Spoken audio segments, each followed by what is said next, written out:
Holy, holy are you, Lord God Almighty. Worthy is the Lamb,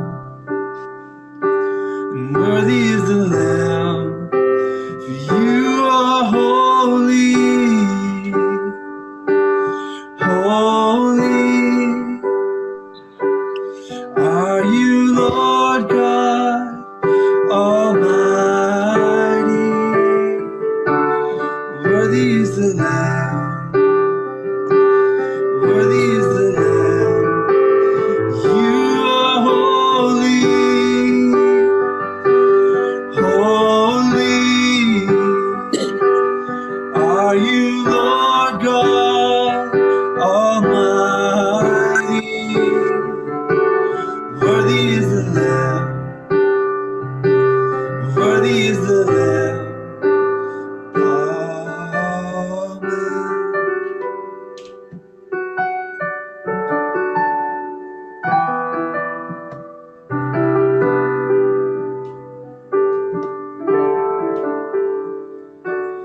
Holy, holy are you, Lord God Almighty. And worthy is the Lamb, worthy is the Lamb. Amen.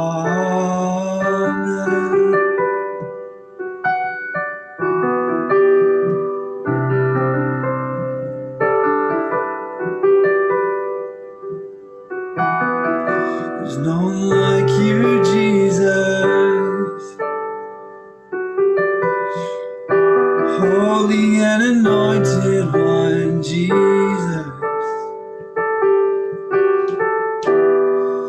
Oh, come and fill our rooms, Jesus. It's only you we want, Jesus.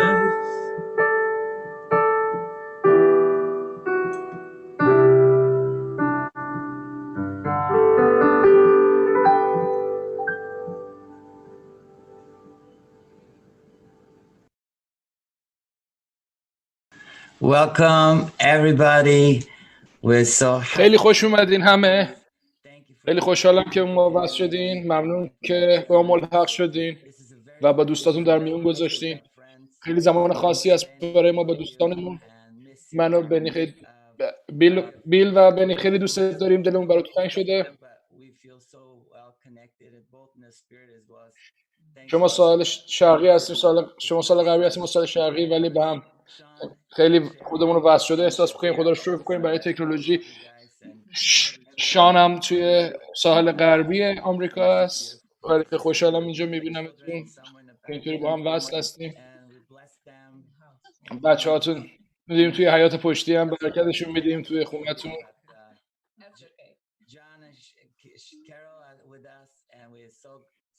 جان و کارول هم با ما هستن. خیلی خوشحالیم که دور هم هستیم.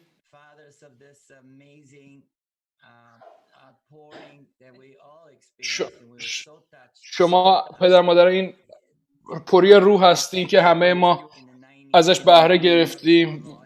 واقعا خیلی عالی بود کاری خدا انجام داد در دهه 90 در کلیسای شما.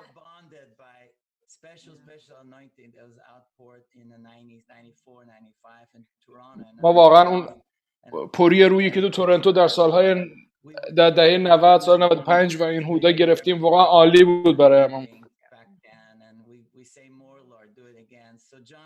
و اون مسی که اون موقع اومد و یاد میاریم و میگیم خدا بیشتر بازم به ما بده است.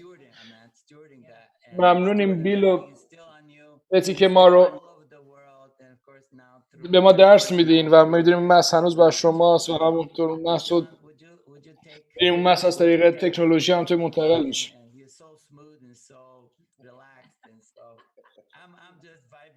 بیل میتونی ما رو هدایت کنی تو خیلی راحت و ریلکس نشستی و میخوای شروع کنی شما. جان میخوام شروع کنی واسه ما بگیم. خیلی عالیه که اینجا هستیم کارول، درسته؟ ما لازم نیست بشینیم رو هواپیما واسه این. خیلی عالیه و الان میتونیم همه دور هم بشیم و اینطوری ما میتونیم به هزار نفر دسترسی پیدا کنیم و با اینکه تو خونمون نشستیم. خیلی عالیه، خیلی جالبه.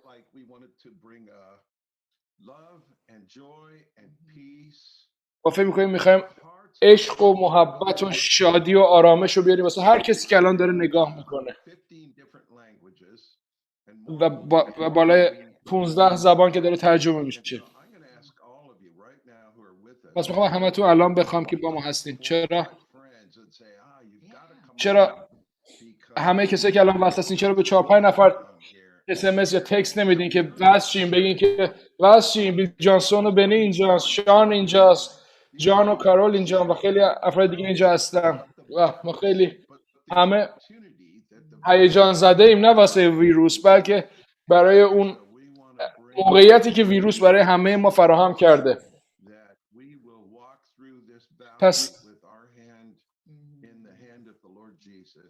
پس ما میخوایم اون امنیت کامل رو دربر کنیم و دست به دست هم بدیم، امنیتی که عیسی مسیح ما میده و منتظر هستیم که هایدی و رونالد بیکر هم به ما وصل شدن تو موزامبیک. اونا زمانشون با ما فرق میکنه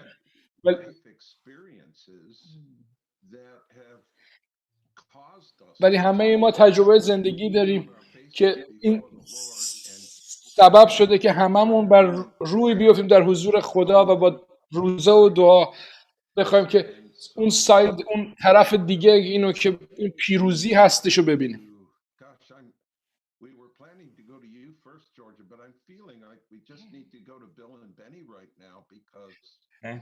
ما میخوایم فکر میکنم اول بهتر بریم سراغ بیل و بنی، چون من یه چیزی یادم میاد چند سال پیش که بهشون زنگ زدم که این آتشی که توی شهرشون بود، توی ریدینگ بود، داشت پخش، اون آتشی که اونجا آتش سوزی که شده بود داشت همه جا رو میگرفت و با زنگ زدیم بهشون گفتیم چطوری حالشون رو پرسیدیم و گفتیم چیکار داریم میکنیم. پس این یادم افتاد و میخوایم بدیم به بیل و بنی و بپرسیم که چجوری اون موقع چجوری بود و چطوری انجام دادیم تو این موقعیت.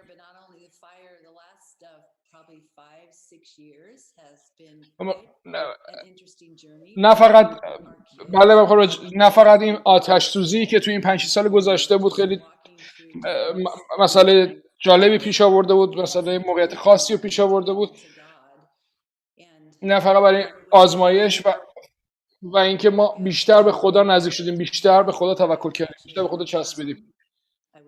اون موقع که آتش سوزی شد من خارج از شهر بودم، یه جایی که حدود 3 ساعت راهه و تو ماشین با نوه دختریم بودم و بعد دیدیم که داشتیم بدیم آتش توی اتوبان اومده و مجبور شدیم از میانبوری بیایم، از نه در حقیقت راه دیگه‌ای بیایم، نه میانبور که ساعت‌ها بیشتر طول کشید و بعد اومدیم تو خونم و آتش تو اون قسمتی از شهر بود که ما زندگی می‌کردیم. پس زنگ زدم به خانواده‌ام گفتم شما الان باید از خونه بیاین بیرون و اونا گفتم ما همه الان اومدیم بیرون.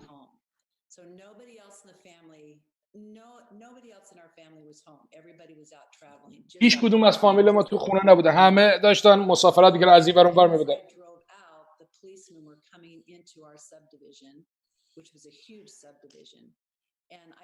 و همونطور که داشتیم گفتیم پلیس اومد سمت ما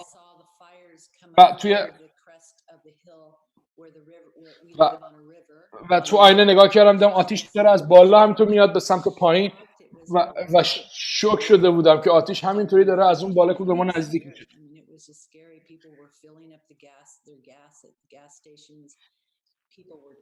و ترسمون بود که این برسه به بنزینای مختلف و ما جایی نبود که بتونیم اقامت کنیم، همه هتل‌ها پر شده بود، هیچ جایی نبود که بتونیم وایسیم.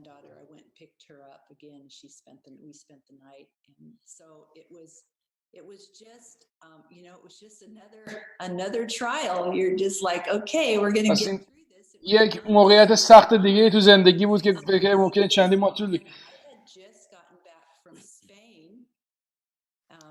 going through به موقعیت دیگه بود که تازه از being healed of that, and so I was in a real kind of a vulnerable place. از اسپانیا اومده بودم زمانی که از بیماری سرطان شفایی گرفته بودم و خیلی اون موقع هم باید ماسک دوباره میذاشتم. پس یه تجربه توی آتش سوزی بود که باید ماسک میذاشتم، یه تجربه زمانی که اسپانیا اومده بودم بعد از سرطان که باید ماسک میذاشتم چون خیلی آسیب پذیر بودم و الان تجربه سومه که باید دوباره ماسک بذاریم.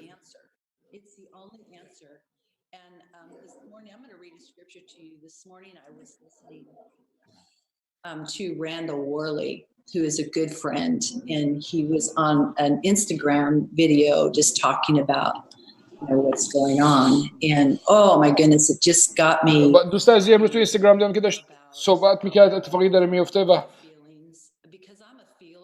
دقیقا چیزی که میگفت همون احساسی که من داشتم میگفت، چون من یه آدم احساسی هستم و همیشه حس میکنم اتفاقی که توی اتمسفر دور و برم میفته رو میتونم احساس کنم. هر چیزی که دور و برم باشه رو خیلی راحت میتونم حس کنم.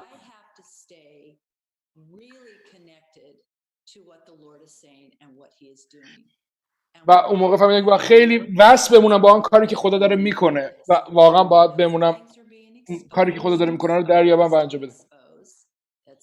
و ما باید و این تنها راهیه که ما باشیم و خیلی عالیه که به خدا. و میخوام الان قسمتی از رومیان 8 بخونم براتون از یه ترجمه خاصی مثل پشن. رومیان 8 از آیه 18 میخوام براتون بخونم. در نظر من رنج‌های زمان حاضر در قیاس با جلالی که در ما آشکار خواهد شد هیچ است.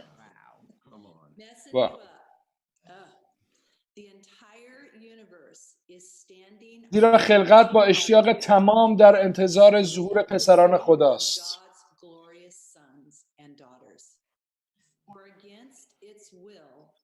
زیرا خلقت تسلیم بتالت شد، نه به خواست خود، بلکه به اراده او که آن را تسلیم کرد، با این امید که خود خلقت نیز از بندگی فساد رهایی خواهد یافت و در آزادی پرجلال فرزندان خدا سهیم خواهد شد.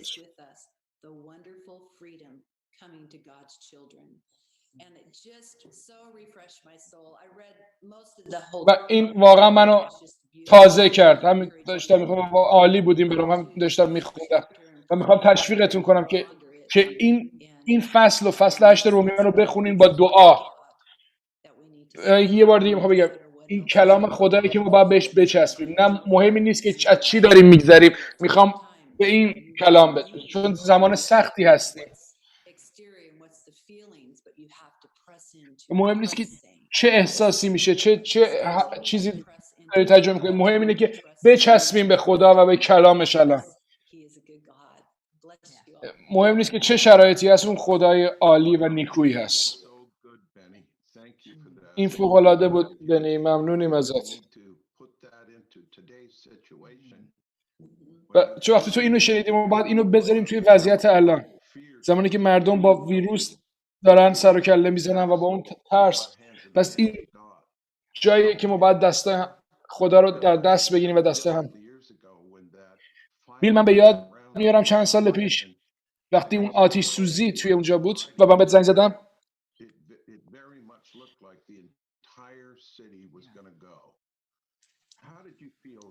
گفتی که جمعه گذشته واقعا مثل این بود که کل شهر داره از بین میره. چه احساسی داشتی؟ چطور بود اون موقع برای تو؟ چند تا چیز هست، هر فکری، هر تصمیمی، هر چیزی که اومد از دو جا میاد، یا از محبت یا از ترس. یا از محبت نشأت میگیره هر فکری، احساسی، یا از ترس. وقتی ما داشتیم صحبت میکنیم اون موقع من انگلیس بودم، زمانی که آتش شد من انگلیس بودم و بعد اومدم خونه و پنی مطمئن بود که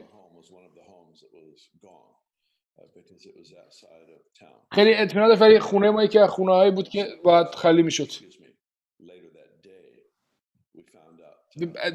چند وقت بعد اون روز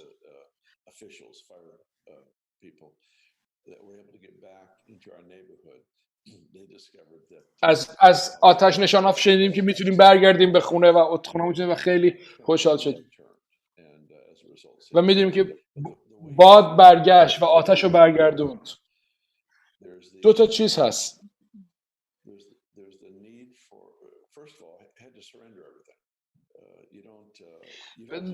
قدم اولی که تسلیم خدا باشیم، چون زندگی ما با ماده و چیزهای مادی ساخته نشده که از بین بره و میدونیم هر کی همون میره خدا برکتمون میداد با حضورش. با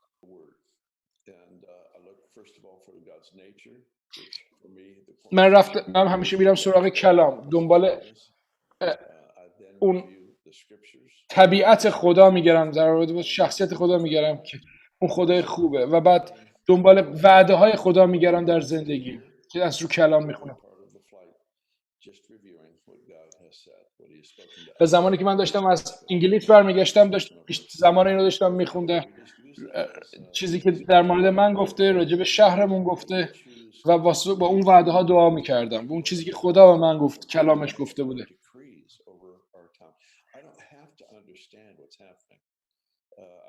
من لازم نیست همیشه درک کنم اتفاقی که داره میفته.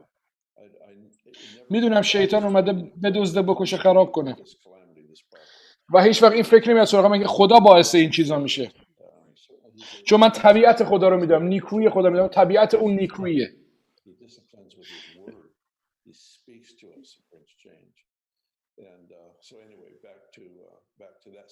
همونطور که کلام خدا میگه من به کلام اون و به وعده اون پناهنده میشم. پس من آرامشم رو در طبیعت خدا، در ذات خدا که نیکویی میگیرم، در وعده های خدا، در کلامش میگیرم. این جایی که من ازش زندگی میکنم. پس من از وعده های خدا زندگی میکنم، از طبیعت خدا، از اون ذات خداست که من زندگی کنم، اون مکانیه که من ازش زندگی میکنم.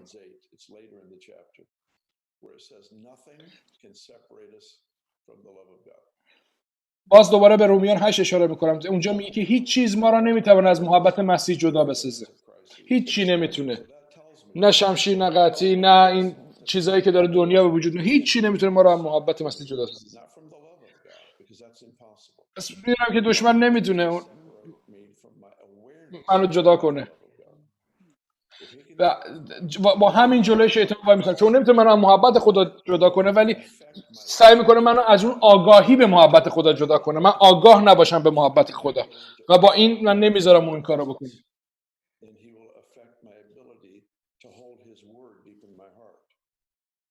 وقتی میرم به حضور اون، به من این قابلیت میده که بتونم اون کلامشو در قلبم حفظ کنم.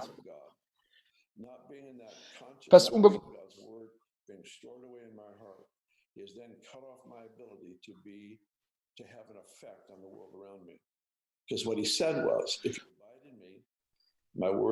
چون شیطان میخواد تأثیر بذاره رو آگاهی من نسبت به خدا که من نتونم دنیا اطرافم رو تغییر بدم، از اون چیزی که در خدا میمونم، از چیزی که از خدا میگیرم در موندن در اون.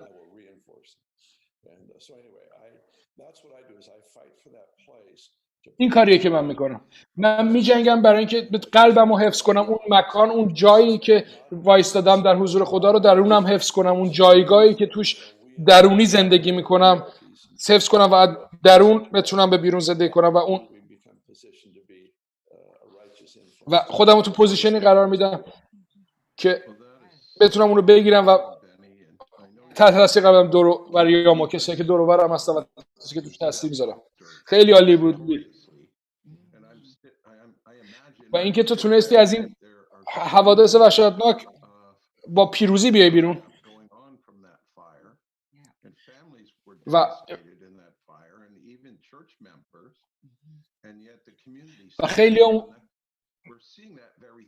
خیلیایی که تو اون آتش سوزی خیلی چیزشون از دست داده بودن، خیلی داغون شده بود، همه چیزشون شروع کرد کلیسا به اونا رسیدن پس من میخوام تشویقتون کنم به همه که نذارین دشمن آگاهی شما را از محبت خدا و از حضور خدا در زندگیتون دور کنه و آگاهیتون رو تحت تاثیر قرار بده. آگاهی شما را از آگاهیتون به حضور خدا جدا کنه، چون نمیتونه محبت خدا شما رو جدا کنه و این از این آگاهیتون جدا کنه. پس میخوایم الان واسه مردم دعا کنیم، کسایی که الان در ترس هستن، که شادی، آرامش و محبت بیاد بهشون. روح القدس ممنونیم برای حضورت، ممنون که انقدر تو حضورت قوی هست تو این روزها. میخوام به مردم کمک کنی که قدم بذارن به حضور تو هر روزه به نام عیسی مسیح و اونجا امنیت رو پیدا کنن، اونجا بتونن اون آرامش و امنیت رو پیدا کنن و اون اتفاقات معجزه آسا در اون موقع انجام بشه در وسط همه این مشکلات، چون تو پر از محبت و رحمت و نیکویی هستی. ای خدا، من درخواست عطیه فیض تو رو میکنم، اون فیض تو بیاد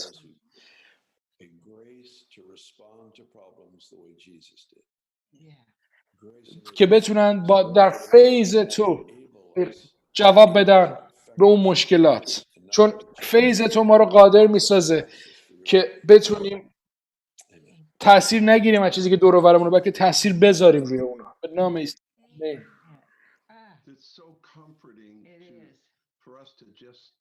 خیلی تسلی بخشه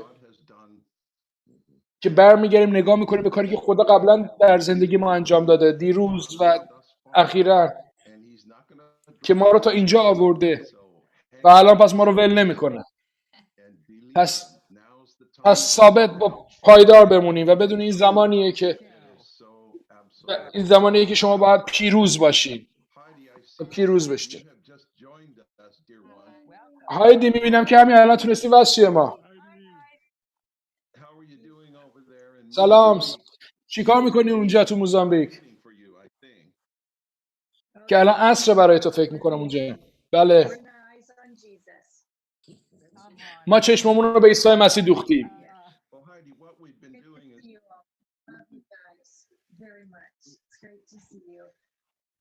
من خیلی خوشحالم میبینم تو.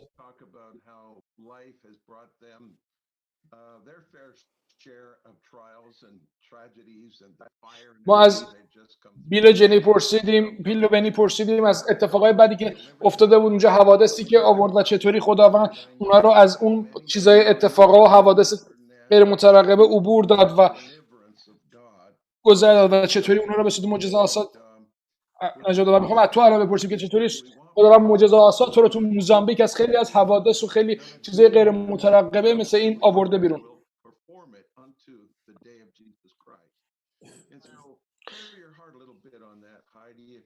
میخوایم قلبتو با ما در میون بذاری که تو قلبت هست.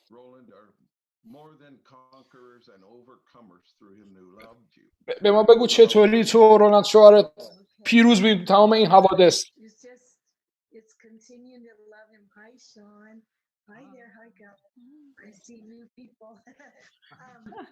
من آدم جدید میبینم. سلام. ما با چشم دوختن به عیسی مسیح این کارو کردیم و هرگز از اعتماد به اون دست نکشیدیم و زیبایی تو هر روز دیدیم با چشم دوختن به اون.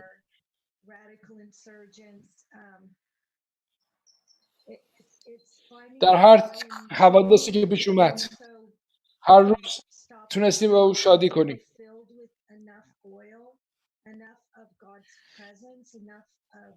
و ما باید با مقدار زیادی از حضور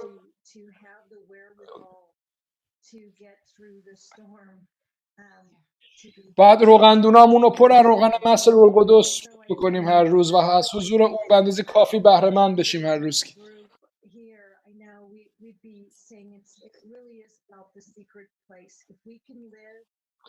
همه چی در مورد اون مخفیگاه حضور خداست، اون جایی که میری در حضور خدا.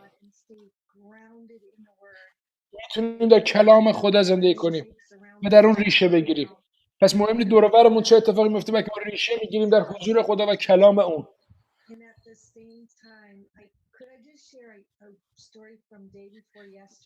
و در همون زمان من میخوام یه داستانی باهاتون در میون بذارم دیروز.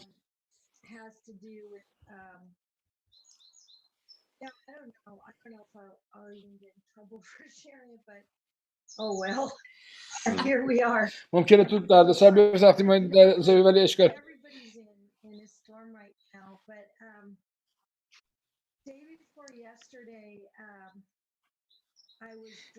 پیروز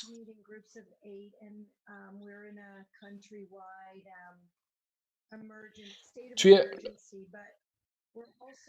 یه امرجنسی پیش اومده بود توی اون قسمتی که ما بودیم، ولی با اون گروه های تروریست یه مشکلی وجود اومده بود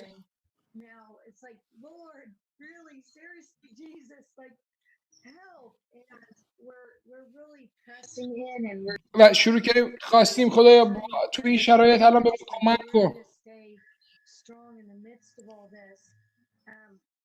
و داشتیم دعا میکردیم در وسط همه این مشکلی که پیش اومده بود.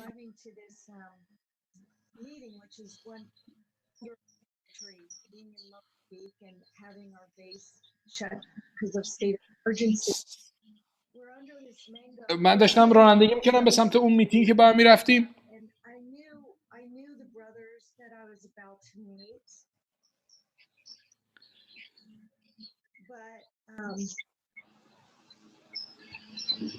I don't know if it was totally ready for what would happen that moment, and drove up. And these are my brothers. They're there with their wives. They're senior leaders in our movement. And because of برادرم اونجاست، صدا قطع شده یه مقدار دیدم.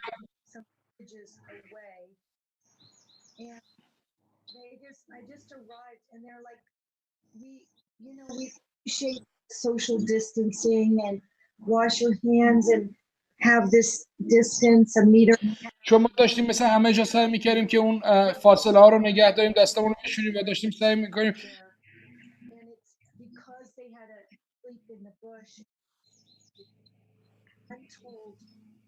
ولی چون اونا تو اون خونه های صحرایی زندگی میکنن خیلی سخت بود.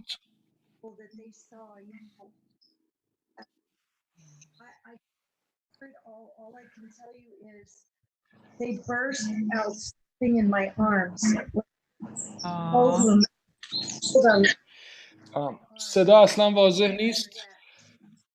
And I think that as we talk peace and the overcome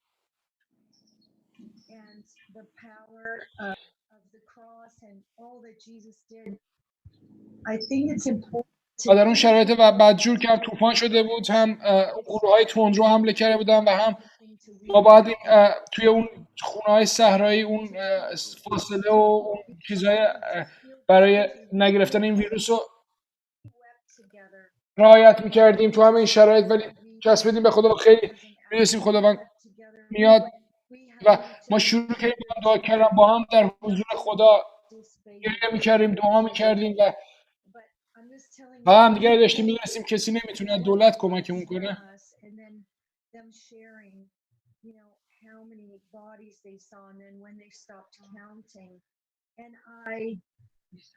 I mean, this is now. This isn't like last week's story. This is day before yesterday, and yesterday.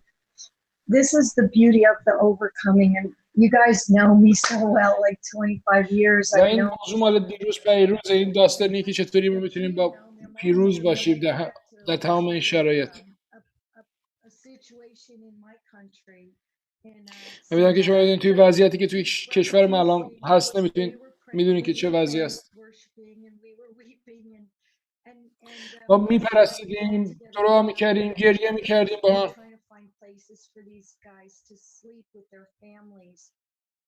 و ما داریم سعی میکنیم جایی واسه این مردم پیدا کنیم که بتونن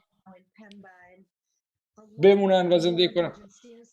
بیشتر از 15,000 نفر و ما میگیم خدای ما میدونیم تو میتونی تکثیر کنی، تو میتونی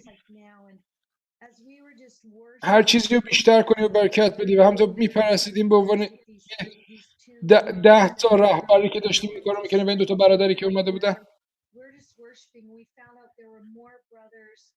ما فقط پرستش میکردیم و میدونستیم کسای دیگه اومدن با که زنده مونده بودن از اون وضعیت که یه سرپناهی پیدا کنن توی کلیسای ما و ما زمینی چون نداشتیم بنویسیم چیکار کنیم و این قشنگی بدن عیسی مسیحه و این زیبایی اون و اون برادرها که با بچه هاشون که همه چیزشون از دست داده بودن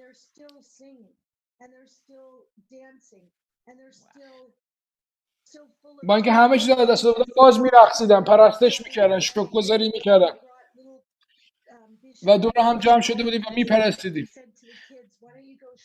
با هم غذا درست میکردیم، هم با هم دیگه میخوردیم و میشنیدیم.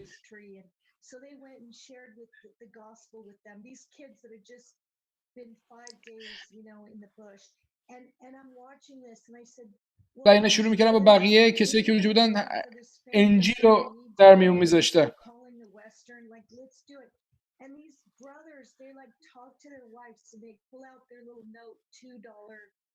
It's 50 mats, and they pull it out, and they don't just put it on the little plastic. They sang and they danced, and they put it up there.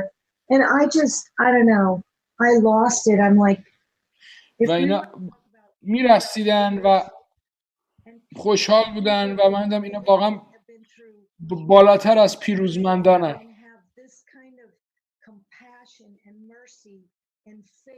نمیدونستم این حد از محبت و رحم و شفقت به برادران و خواهران دیگه دارن تو همون وضعیتی که هستن و این یک امید خیلی عظیمی در من افروخت.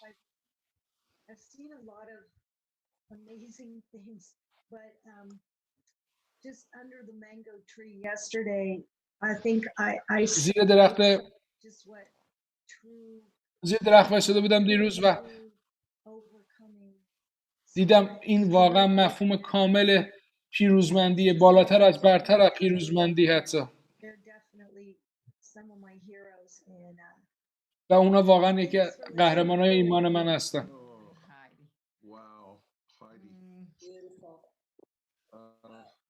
چقدر زیبا.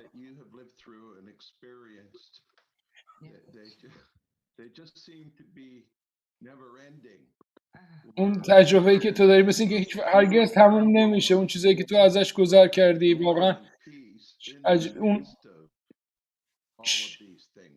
محبت و آرامش و شادی در وسط تمام این مشکلاتی که داره پیش همیشه آدم میبینه و این فوق‌العاده تشویق‌آمیزه که این محبت و آرامش و شادی فقط یه چیز همینطوری خوشحالی سطحی نیست یا احساسی، بلکه در وسط این مشکلات، در این وسط تراژدی‌ها، غم‌ها، دردها، ولی میتونیم بالاتر از پیروزمندان باشیم در او که ما رو محبت میکنه. فوق‌العاده زیباست. It used to be Jesus passes by here. We changed the words. Jesus stays by here. Jesus stays by here. And when Jesus stays by here, all the sadness leaves and the joy comes. وقتی عیسی مسیح میاد تمام اون غم ها میره و اون شادی میاد و اون جایی که ما جمع میشیم با برادران و خواهران و بچه هاشون و در اون شرایط سخت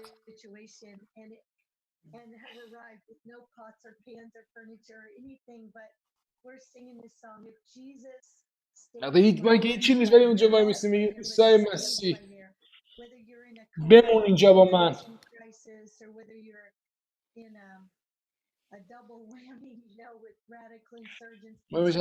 هر جا که هستی توی آتش، توی طوفان، توی حمله گروهای تندرو، ولی وقتی عیسی مسیح با من کنار من ایستاده تمام اون غم میره، تمام اون ناراحتی میره و اون شادی میاد، چون میدونه اون همه چیزه، اون کامله.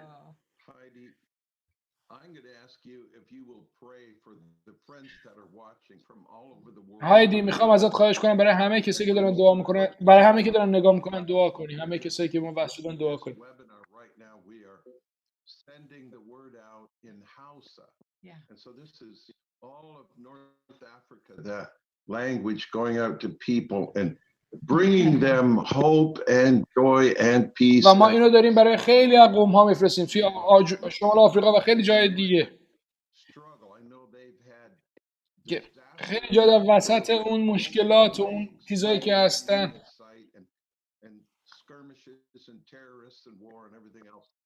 که تو خیلی چیزهای دیگه هم هستن، مثل جنگ و ترور و چیزهای دیگه. و میخوام الان دعا کنی و این اعلام کنی عیسی مسیح بالاتر از پیروزمنده. بله خداوند،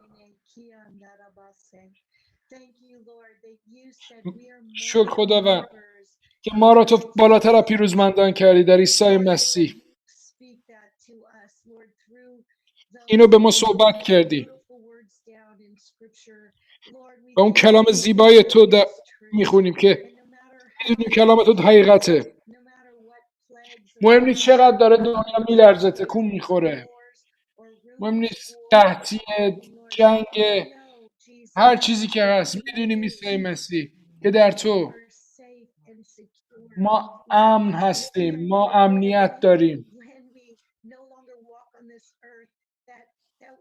میدونیم زمانی که دیگه روی این دنیا قدم نزنیم، روی زمین قدم نزنیم، حالا تو هستیم، هیچ چیزی نیستش ما رو به تو از تو جدا کنه دشمن. ما چشممون رو به تو دوختیم عیسی مسیح، چشممون رو به تو دوختیم عیسی مسیح، به عنوان مردمی که به تو اعتماد دارن، به عنوان خدا و نجات دهندمون. به ما میدونیم که دستامون به دست توه، در پدرمون و در آغوش تو هستیم. و ببینیم میلیون ها نفر میان به تو،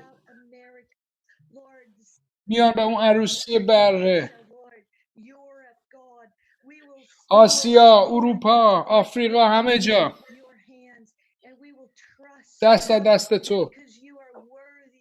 ما به تو اعتماد داریم چون تو لیاقت داری، تو عالی هستی، تو بی‌نظیری، تو بهتر هر کسی هستی. ما با هر چیزی که درونمون هستیم رو دوست داریم و میپرستیم. و ازت میخوایم روح القدس هر کسی رو پر کنی، تک تک رو پر کنی و ما رو تعمید بدی در یک محبت و عشق رادیکال، در یک قدرت رادیکال زیاد. خداوند دانش موافق طبیعه را شناخت خودت به ما بده و راه های خودت. بذار دست و پاهای تو باشیم روی این دنیا. تو جلال بر تو باد، قدوسی، عالی، بی‌نظیری خداوند. ممنونیم عیسی مسیح، ممنونیم عیسی مسیح.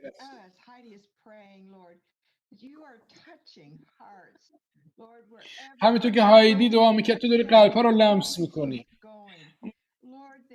صدای اون رفته ولی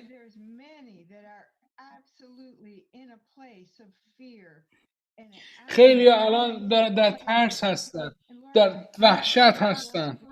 میخوام ازت بخوام که حضور تو الان بیاد، همین الان، همینطور که هایدی دعا میکنه. میخوام اون تسلی تو بیاد و برای همه شما که الان دارین نگاه میکنیم این تسلی و آرامش کامل بر شما بیاد. میگم که روح القدس همونجاست، همونجا با شما، همونجا حاضره، اون در دست راستتونه و اون میخواد بیاد و اون تسلی آرامش رو بیاره، چیزی که واقعا بتونی حسش کنی، اون تسلی عیسی مسیح بر شما بیاد همین الان. ترس برو بیرون همین الان به نام عیسی مسیح. همینطور که محبت خدا داره قلبا رو پر میکنه همین الان. من به دستور میدم وحشت برو بیرون به نام عیسی مسیح. به نام عیسی مسیح. بر علیه تو میام وحشت، بر علیه تو میام ترس، با محبت عیسی. اونایی که خواب ازشون گرفته شده، بیخوابی دارن، میخوام آرامش بهشون بیاد. تمام اون بیخوابی الان میخوام تو بیای خدا و اونا رو در بر بگیری با آرامشت، با محبتت، که امشب همینطور که سرشون رو میزن رو بالش فقط اون آرامش تو رو احساس کنن، مثل یک پتویی که روشون میاد آرامش تو رو احساس کنن. ممنون نیست کارل، همونطور که دعا میکردی من این آگاهی رو داشتم که عیسی مسیح به خیلی ظاهر خواهد شد و در رویای تو فرشته خداوند و خود خداوند چشمات باز شد و رویاها میدن و حضور خدا به تو نشون داد تو اون وضعیت که اون مسئله رو اون در دستش داره و چیزی نیستش که واسه اون سخت باشه. اونو میتونه کنترل کنه، اونو میتونه پیروز بشه.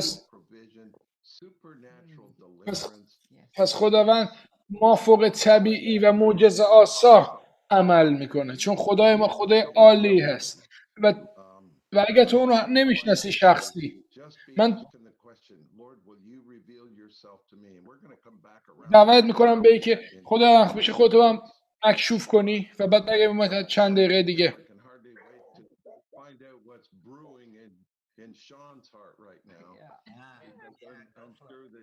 Prophetic stuff is just kicking right off. Come on. بس هم بریم سراغ شان، چون نبوتی الان داره میاد. Right here to take us before the Lord in a worship song and just bring that presence into the hearts and lives of everyone that's watching. So guys, آیا آماده هستی اینو آیا آماده هستی که با پرستش به حضور خدا بریم و این قلب‌ها رو به حضور خدا ببریم؟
the goodness of God all my life.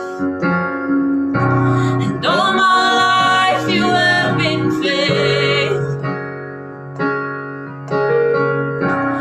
All my life you have been so, so good. With every breath that I am made, oh, I will sing of the goodness of God. And your goodness is running after, it's running after me. Your goodness is running after, it's running after me. With my life laid down, I'm surrendered now. I give you everything. Your goodness is running after, it's running after me. Your goodness is running after, it's running after me. Your goodness is running after, it's running after me. With my life laid down, I'm surrendered now. I give you everything. Your goodness is running after, it's running after me. 'Cause all my life you have been faithful. And all my life you have been so, so good. With every breath that I am able, oh, I will sing of the goodness of God all my life. And all my life you have been faithful, God. And all my life you have been so, so good. With every breath that I am able, oh, I will sing of the goodness of God. Oh, I will sing of the goodness of God. Oh, I will sing of the goodness of God. I will sing of the goodness of God. Oh, wow. Shaloma and Satya, thank you so much for that. خیلی Absolute. ممنونیم از شما. این عالی بود و چه به موقع بود این سرود برای الان. انشالله میدونیم که تو هم شهادت خودتو داری در رابطه با نیکویی خدا و اون چیزی که خداوند تو رو عبور داده ازش شخصا، و این شهادت ما اون نیکویی خداه. عالی بود. ممنونیم از جفتتون. خیلی دوستتون داریم. شما عالی هستیم. و شما مردم جوان اونجا که هستین باید اینو بدونین که این فقط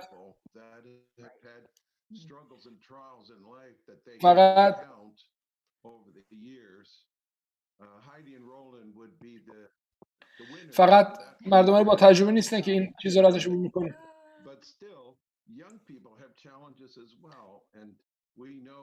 ولی همینطور مردم جوانان هم اون مشکلات خودشونو دارن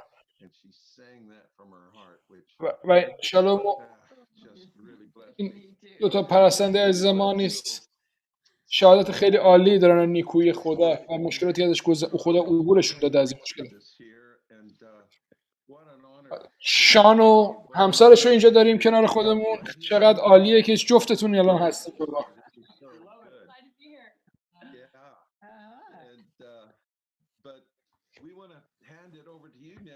Just do whatever you feel to do, guys. I mean, you can talk about victories and overcoming and whatever God puts on your heart, just go for it. And هر چی خدا تو قلبتون گذاشته به ما در میون بذارید و قلبتون اون چیزی که تو قلبتون ما در میون بذارید. 15 دقیقه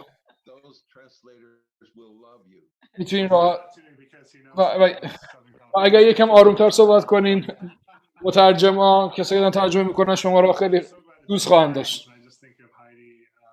من خیلی خوشحالم که اینجا با شما هستم.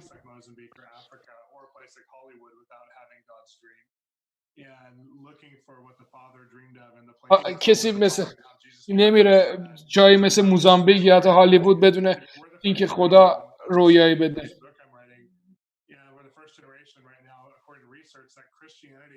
Is the wealthiest people group on the earth. We have 55% of the wealth of the entire world is in Christian hands. That means the great wealth transfer is already happening. مسیحیان یکی از پولدارترین قشر دنیا هستن. 55% ثروت کلی در دست مسیحیان هست. این یک تحقیق بود که راجع به این انجام شده.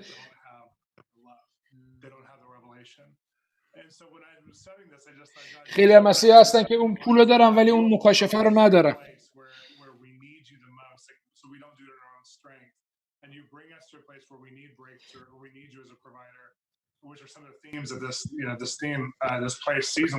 به خدا میگیم که تو هستی فراهم کننده، ما رو جایی میاری که فقط خودت هستی که فراهم میکنی برامون. ما الان اون پیروزی احتیاج داریم که هیچ وقت مثل این احتیاج نداشتیم.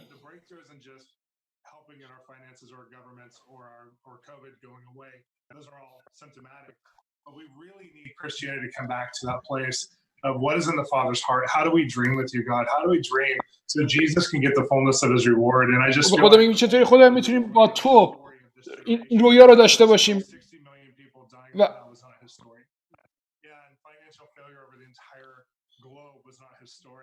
And so I love that there's believers from all over the world who are going after God's heart, God's story. And it's hard because you can feel torment, you can feel جماعتی که دارن میرن اون قسمت از جامعه ما که دارن میرن دنبال قلب خدا و میخوام ببینن که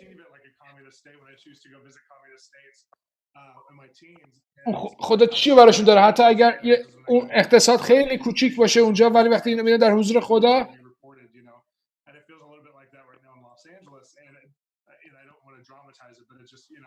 But I think we're in a very unique time, and I was thinking about what Pastor Bill had said another time, another one of these video calls, where there's about to be one of the greatest moves of compassion and one of the greatest moves of give back, because the whole world now, especially the Western world, has been traumatized.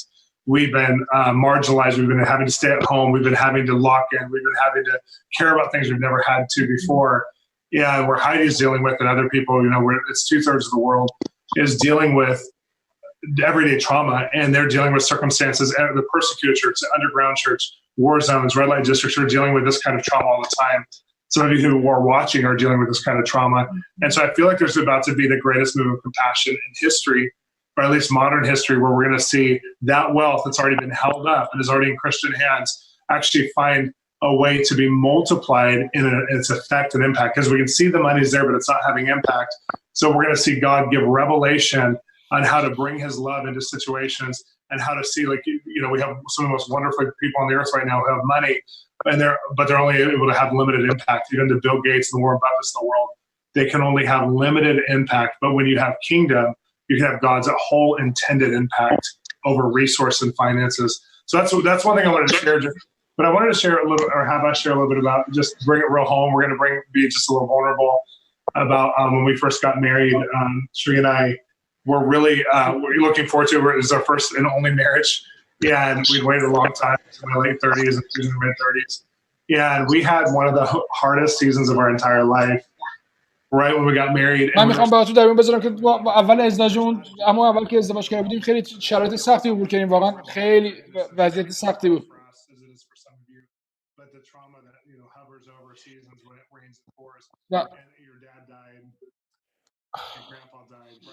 و خیلی شرایط سختی بود. بعد پدرت رو فوت کرد.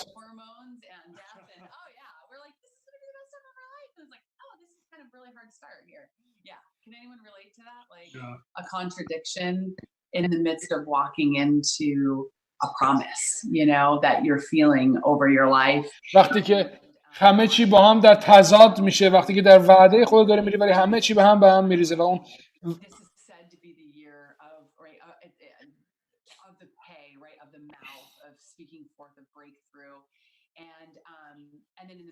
قرار بود سال خیلی عالی و پیروزی بشه و در اون وسط به طور مثال امسال که سال 2020 یه سال خیلی عالی باشه و یک همچین چیزی به وجود اومد و تو سال 2020 یک همچین چیزی بهش اومد و اینگاهی به نظر یه تضاد میرسه. مثل من و شان که اول ازدواجمون که همچین مشکل پیش social media, and just the church I think is doing such a great job with like really meeting people where we're at, which is in homes and through technology. And sometimes we listen, and I hope that you guys aren't listening thinking that all of us are just doing absolutely amazing, that we're not going through anything, that we're above some of the effects of COVID, because that's not true. And Heidi, thank you for sharing so vulnerably and so honestly, because it's very, very relatable in a time like this, because we realize when we're on a broadcast. هایدی ممنونیم از چیزی که با ما در میون گذاشتی. این فوق العاده عالی بود، به خصوص برای این زمانی که الان توش هستیم و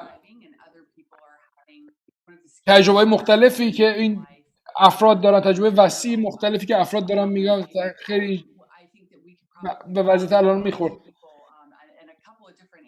من فکر می‌کنم من و شان میتونیم خیلی با مردم الان درک کنیم، مردم و بقیه خیلی چه وضع وقتی اتفاقی داره میفته.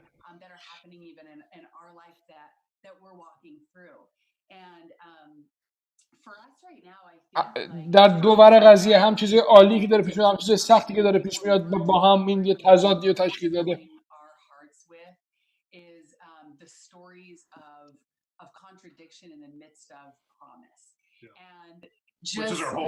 و این چیزی که تو قلب ما بود، این تضادی که وجود داشت بین وعده و اون سختی که پیش اومده بود.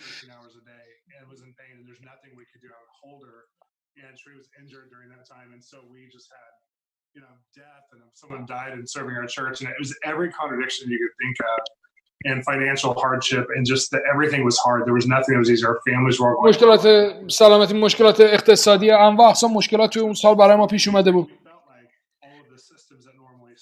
ما فکر می‌کردیم تمام سیستم‌هایی که قراره تو رو حمایت کنن رفتن و فقط همدیگه رو داشتیم و خدا رو شکر که همدیگه رو داشتیم. فقط اون فصلی سختی بود برای ما.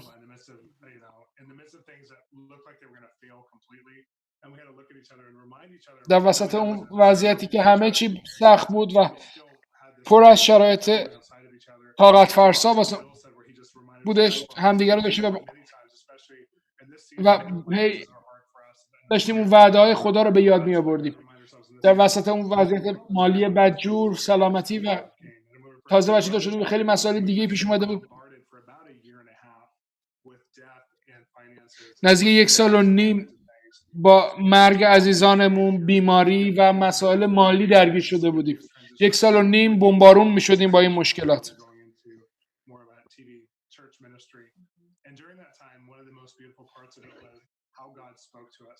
و تو اون زمانی که چیزای عالی، چیزی بود که خدا طوری که خدا با ما صحبت میکرد توی اون زمان و داشت به ما امید میداد برای آینده و میدونستیم که عیسی مسیح با ما هست.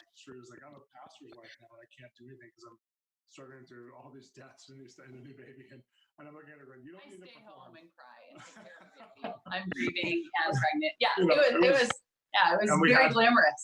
Yeah, we had to just say we're not going to perform for each other, and we're just going to love each other, be gentle with each other, and get some therapy and get some help. And we got some pastoral help, some therapy help, and it really, we walked through that season. I would say an A+ for effort, even though there was a lot of moments where you felt like you were getting a D- for where your heart and your faith was at times. But I feel like we had an A+ for our love and connection to each other and God, and it was beautiful. It was just like a beautiful, it's not beautiful then, but it's beautiful now to see what God did, because we're walking through COVID and some of those residue of trauma that you feel from past seasons, it feels kind of the same. But we have tools that we're standing on and ways to look at and connect to God in this time, that there's beauty in this time. And there's beauty in how we get to interact with other people in our relationship circle and also outside of it, but also in what God's doing with us. Yeah. I think one of our greatest tools right now is Beni, you mentioned و اون this. موقع داشتیم به ابزاری نگاه می‌کردیم که واقعا میتونه اونجا ما رو کمک کنه تو اون وضعیت و اون شنیدن صدای خدا توی اون وضعیت بود و اون ارتباطی که با هم داشتیم اون ارتباطایی که با هم داشتیم بود و الان وقتی دیدم که بنی داره میگه و اون که ما تسلیم خدا میشیم توی اون وضعیت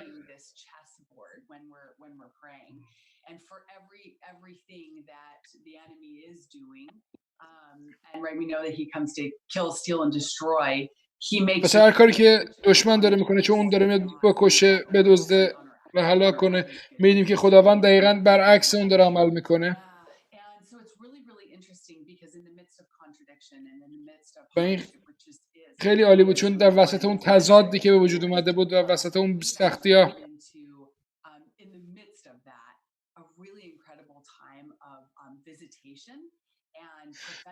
در وسط اون زمان ما زمان خیلی عالی داشتیم و ملاقات با خدا و ملاقات نبوتی با خدا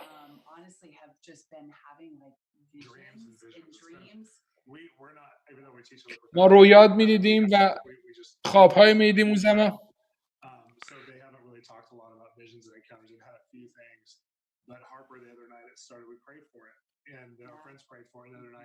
Harper goes down seeing something, and she was just about to fall asleep, and Hartley had fallen asleep in bunk beds.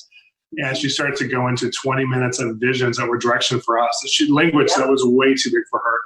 And she's like, no, I'm seeing this, I'm seeing this. And it was so pure and holy. Yeah. And we were like, God, I love how you use the whole family that you use. Because those were some of the weaker days for me as far as how many circumstances we had to face. And I was like, God, I don't hear you, but I'm just going to worship. And then all of a sudden my daughter, Harper, and then Hartley the next day also.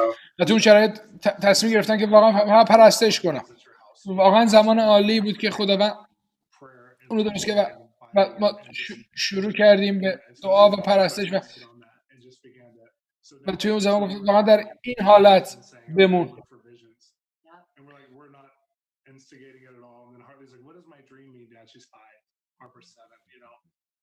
بچه من 5 سال گفت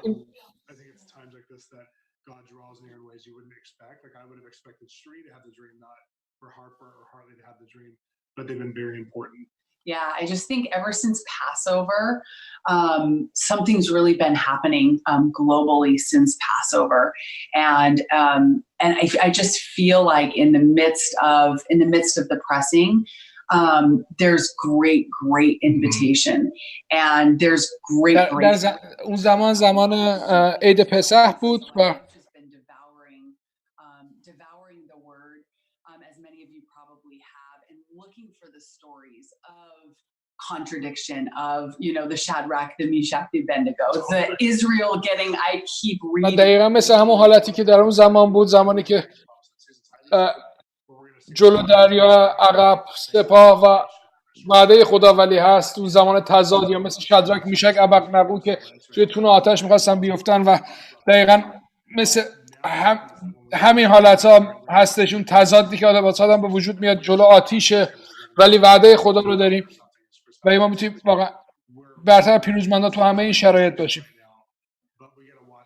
و توی این فصلی که الان هستیم، تو شرایطی که الان هستیم And so letting him in the midst of those places of contradiction that that the enemy brings, be on the chessboard, constantly show you how he puts the enemy in check in your life and actually makes what the enemy meant for evil to serve you. I mean, that's a really big statement, that what the enemy means for evil, God's going to serve you with it. So some of you are maybe in financial failure. که واقعا اون کاری که شیطان میخواد بکنه، دشمن میخواد انجام بده، خداوند اون رو میگیره و اون رو واسه برکت شما میکنه. شاید هنوز نمیتونی اون رو ببینی. I do want to encourage you, if you need trauma prayer or trauma therapy, get it from somebody close to you, get it from somebody around you. Just if you have cyclical thoughts that won't stop. خیلی خوبه که مشاوره بگیرین از افرادی که کلاسشون هستن. شاورتون کسانی که هستن مشاوره بگیرین توی اون شرایط.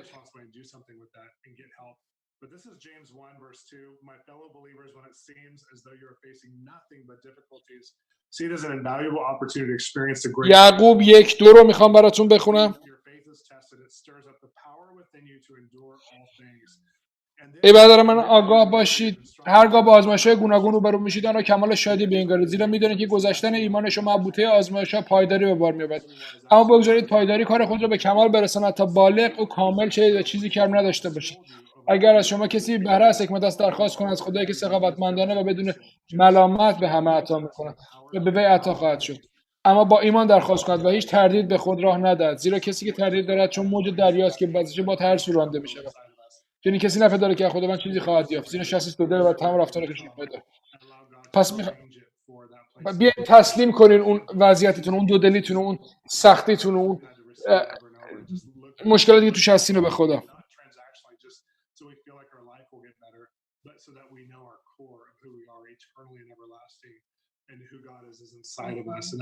we're partnering to him, not just doing something for him.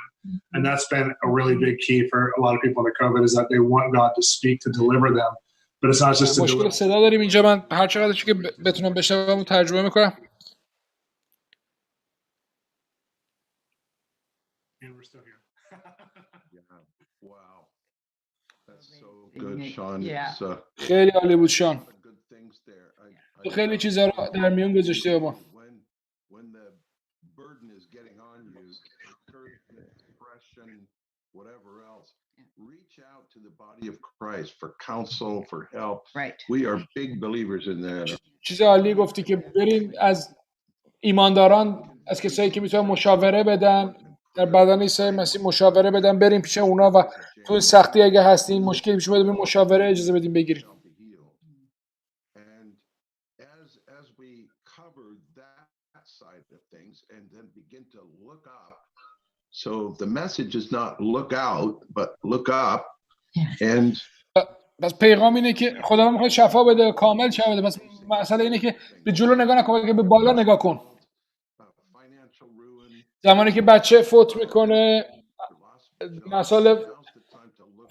مسائل مشکلات اقتصادی پیش میاد نگاه کن چطوری تو این وسط این مسائل جلال خدا آشکار میشه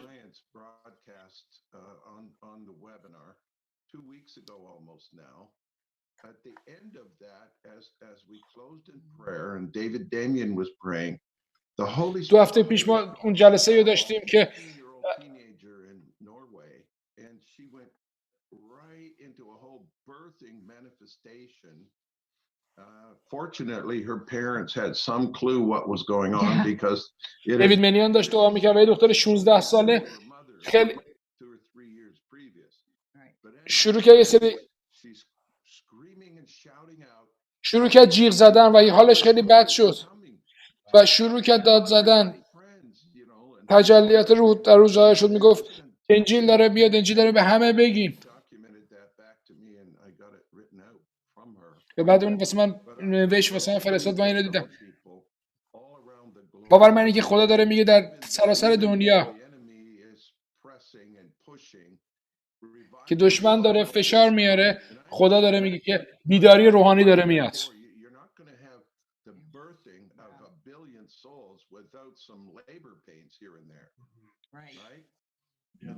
ما نمیتونیم میلیون ها نفر نجات پیدا کنن بدون سختی ها بدون اون کار سخت و اون سختی هایی که ممکنه بیاد چون داره فصل برداشت محصول داره از راه میرسه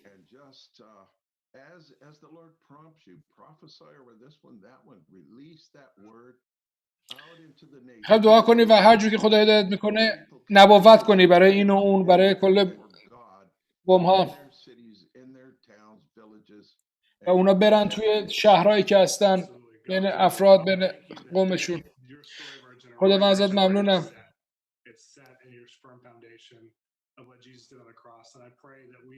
اونم کاری که بخاطر کاری که عیسی مسیح روی صلیب برای ما انجام داد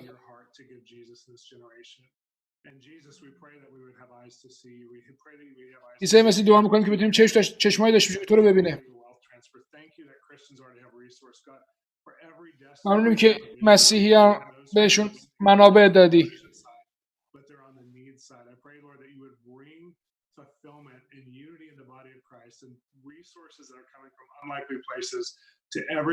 میخوایم تو اون منابع و اون از نظر اقتصادی و از نظر دیگه واسه هر کسی که الان احتیاج داره بیاری. resource all around, and I just feel like there's so many people right now who there's no options. You have zero options for any resources to come to you. And God's saying, look up. و دارم کسی رو دارم رو میبینم که میگم که شاید تو دور و برت نگاه میکنی میبینی هیچ چیزی نداری، 0% اون منابعی که تو برات مونده. میگم به خدا نگاه کنی و بگی و خدا میگه به من نگاه کن و من اونو برات دارم میارم. And bring resources, and that God's already given you the ability to produce resources, and you don't need a benefactor or a sugar daddy, but God is going to use you to produce resources as well. So God, I pray that there would be خداوند از تو استفاده میکنه برای ساختن اون منابع مالی و منابع دیگه. همچنین دعا میکنم برای مکاشفه، روح مکاشفه برای هر کسی که الان داره نگاه میکنه. شاید توی همین الان یه رویایی باشه یا یه مکاشفه باشه که در رویا میبینه. فکر می‌کنم یه خانواده تو آفریقا داره میبینه.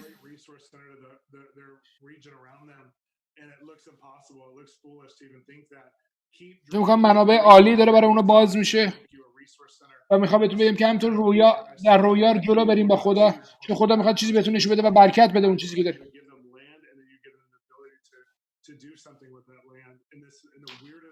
فکر می‌کنم یه خانواده آفریقایی هست که زمینی داره و بهتون نشون میده که با اون زمین باید چیکار کنید.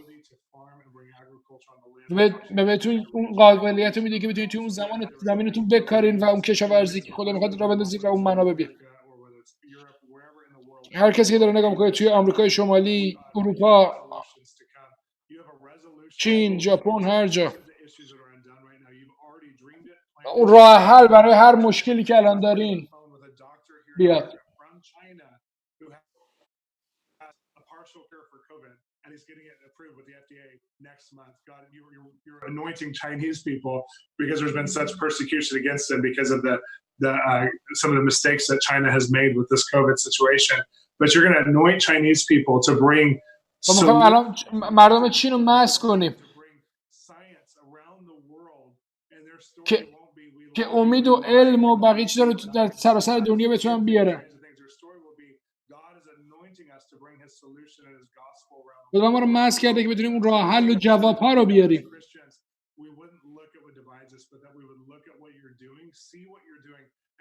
ما میخوایم ببینیم اون کاری که تو داری میکنی خدا و اهمیت ندیم اون کاری که دشمن داره تو دنیا انجام میده و چشممون رو بدوزیم به کاری که تو داری میکنی به نام عیسی مسیح. Thank you so much, Shawn. That is so helpful, and we lift up these various nations. We lift up China and ما بلند میکنیم چینو و تمام اون شرم رو از اونا ور میداریم به نام عیسی مسیح.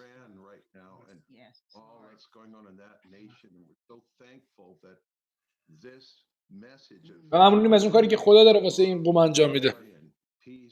برای محبت، شادی و آرامش همینطور بره در قوم فارس زبان. برکتتون بدیم و هر جای دیگه که میری.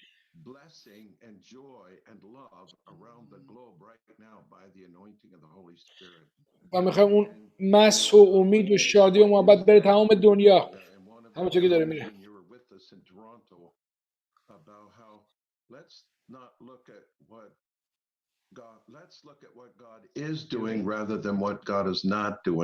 بیا نگاه کنیم به کاری که خدا داره میکنه، نه کاری که خدا انجام نمیده.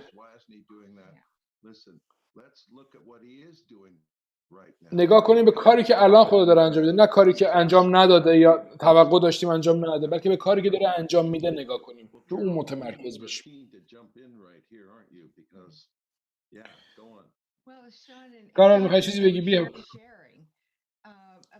همونطور که جان همونطور که شان داشت اینو در میامیزش به ما،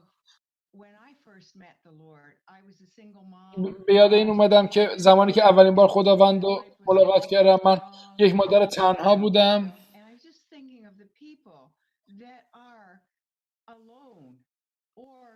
ندارم الان فکر می‌کنم کسایی که الان تنها هستن، کسایی که مادرن و شوهر ندارن با بچه‌هاشون تو خونه یا تنها هستن، جایی که هیچ کمکی نیست، هیچ چیزی نیستش که اون آرامش بگیره.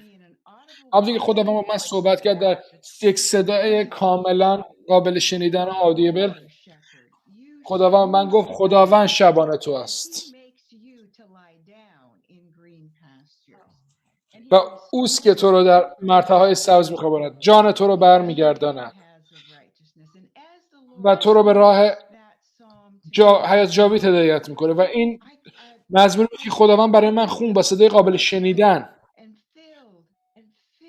و من پر شدم بیشتر. گفتم وای این خداونده، این عیسی مسیحه. من کلیسا رفته بودم ولی خدا رو به صورت شخصی نمیشناختم و وقتی که خداوند مزمور 23 رو برای من خوند، خیلی چیزای مختلف داشتم، گناه داشتم، طلاق گرفته بودم و خیلی چیزای دیگه.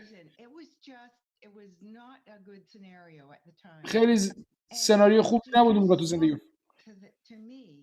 زمانی که عیسی مسیح اومد صحبت کرد من تنها بودم. من تو دستشویی بودم و فکر کردم انقدر نروسم دارم صدای میشیده. ولی وقتی فهمیدم که عیسی مسیح داره با صدای قابل شنیدن با من صحبت میکنه، یک شادی اومد در درون من ریخت بیرون. شادی قلقل کرد در درون من و من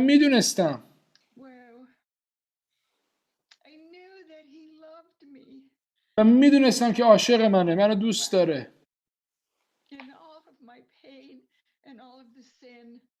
و در همون دردهای من، در تمام گناهان، در تمام چیزی که داشت میرفت تو زندگی من،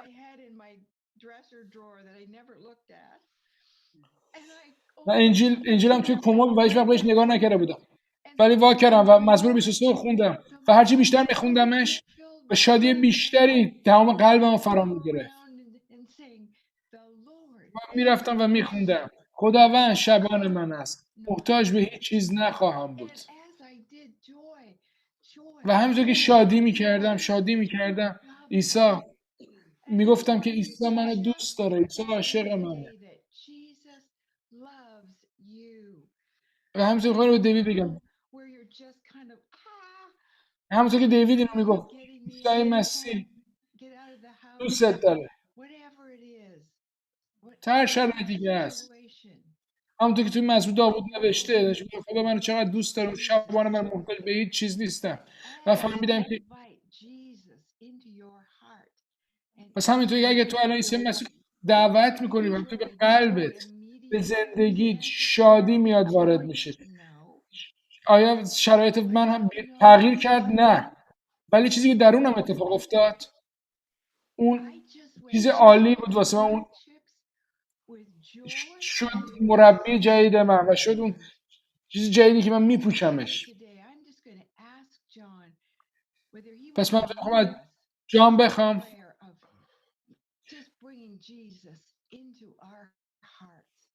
که عیسی رو به قلب ما بیاره و در اون شادی، اون محبت و اون آرامش بیاره.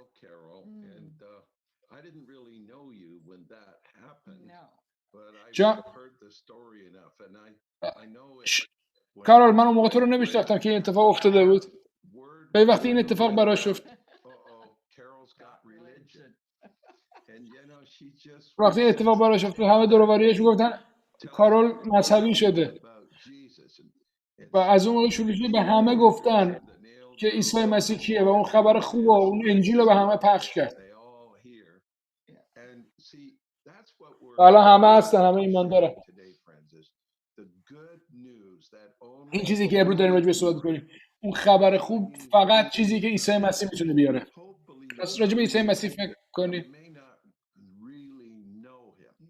شاید راجع به عیسی مسیح شنیده باشیم ولی ممکنه اون نشناسیم کامل. اون برای شما بر روی صلیب مرد، برای اینکه اون شما رو دوست داشت و میخواست قرض شما رو پرداخت کنه. و چون خدا عالی و کامله در همه راهاش،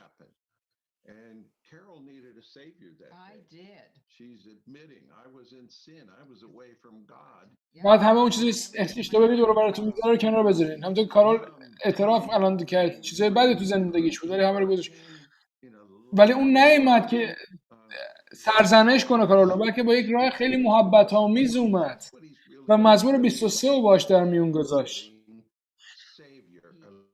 اون یک نجات دهنده عاشقه که و پسر خدا اومد جریمه گناه ما رو داد برای زندگی ما و برای زندگی تمام مردم. فقط خدا میتونه این کارو بکنه.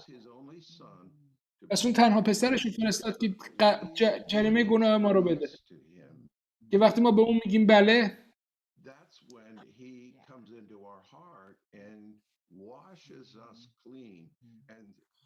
و اون بتونه ما رو وقتی که ما بشوریم ما رو کامل بشوره. زمانی که ایمان میاریم و میبینیم.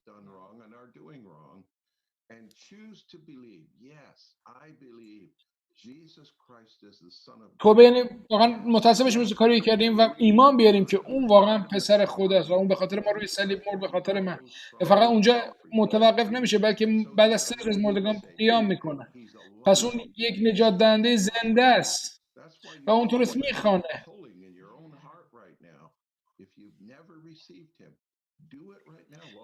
اگه هیچ وقت اون رو دریافت نکردی و ایمان نیاوردی، الان این کارو بکن.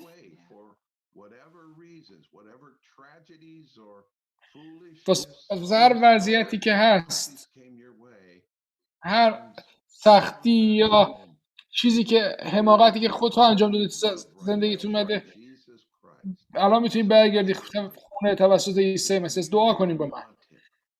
اگر اون تو میخوای عیسی مسیح وارد قلبت بشه، عیسی مسیح، خداوند عیسی، من ایمان دارم تو بر روی صلیب به خاطر من مردی. من باور دارم به خاطر منم میان مردگان قیام کردی و تمام جریمه گناه منو دادی، قرض منو دادی و من بخشش کامل رو میدی و یک خانه در آسمان که حتی مرگ هم هیچ قدرتی بر من نداره، چون انجیل میگه، کتاب مقدس میگه از این بدن جدا شدن یعنی پیوستن به خداوند برای ابدیت. میخوام به عیسی مسیح نگاه کنی و بگی اگر تو واقعی هستی میخوام بشناسمت. من فلسفه های دیگه یا مذاهب دیگه رو امتحان کردم، عیسی مسیح امتحان. اون تنها کسیه که پسر خداست. هیچ نام دیگری در زیر آسمان به مردم داده نشده که به واسطه اون نجات پیدا کنن، چون اون تنها کسیه که اون جریمه رو پرداخت کرده، اون قرض تو رو پرداخت کرده. همونطور که عیسی مسیح گفت کسی جان من نمیگیره، بلکه من خودم اونو میدم، و اونو با عشق داد و با فداکاری داد و برای تو داد.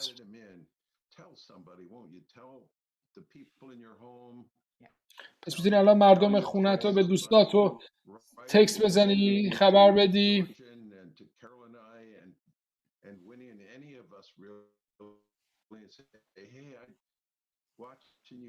I just gave my life to the Lord. And it's so important. And it doesn't stop there, friends. That's just the beginning. He wants to fill you. متوقف نمیشه و که این فقط یک شروعه و تازه اون میخواد پرتون کنه با روح القدس و میخواد شفاتون بده.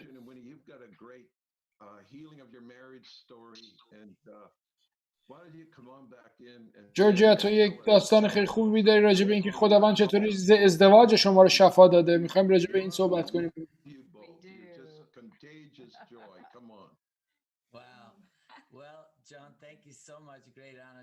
خیلی ممنونیم ازت، خیلی خوشحالیم که اینجا با هم هستیم.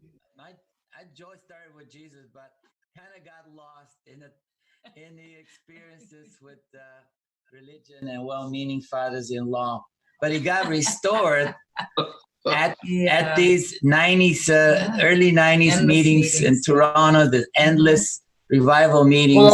خداوند اونجا ما رو ازدواج ما رو توی اون سالهای 90 در تورنتو نجات داد و شفا داد. ازدواج ما رو. من توی یک کشور کمونیست به دنیا آمده بودم.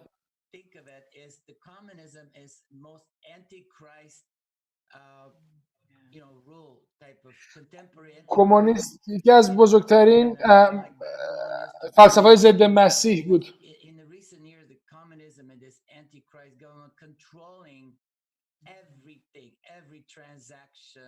و این همونطوری که کتاب مکاشفه میگم کمونیسم و این روی ضد مسیح تمام اون ترانزکشن های مالی و همه چی رو مونیتور میکردن، همه چی رو چک میکردن، هر گردش مالی زیر نظرشون بود.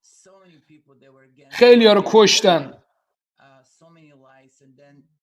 خیلی ها رو از بین بردن و میخواستن کنترل کنن همه مردم رو. من شورش کردم علیه اون کمونیسم با راکن رول. در حقیقت میخواستم اون طغیانم علیه کمونیسم نشون بدم. ما با بیتلا شروع کرده بودیم و این یک راهی بود واسه ما که یه جوری یه هویتی واسه خودمون داشته باشیم.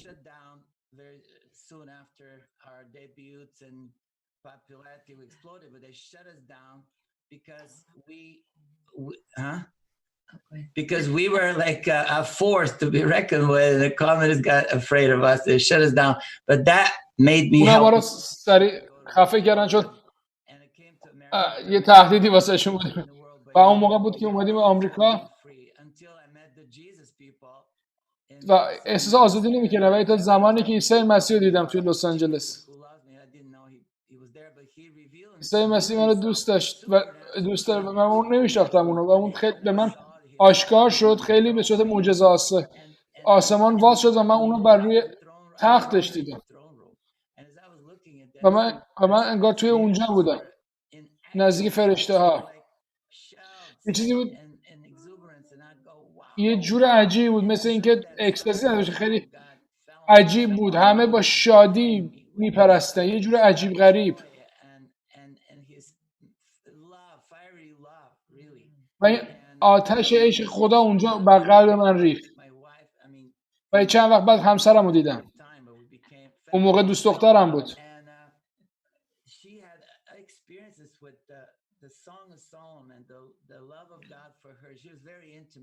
اون یه تجربه‌ای با اون غزل‌های سلیمان داشت و خیلی رومانتیک بود.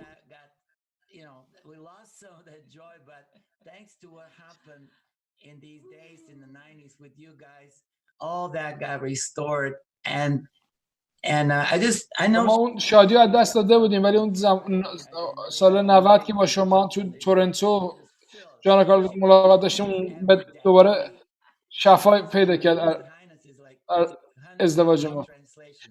هر روز برای من میخونه، همه ترجمه های این قسم میخونه و در روح مست میشه.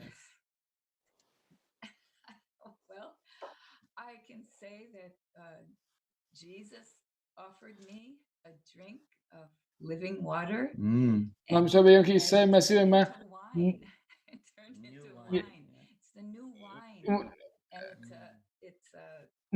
اون آب تازه رو داد و اونو تبدیل کرد به شراب تازه. و اونقدر قویه که تو وقتی اونو بنوشی هرگز دیگه تشنه نمیشی.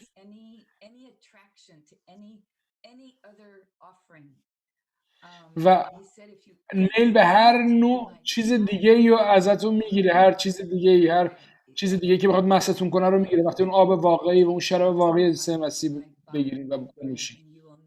تمام بدن و مغز و فکر آدم لمس میکنه. این حقیقت داره، این واقعا حقیقت داره.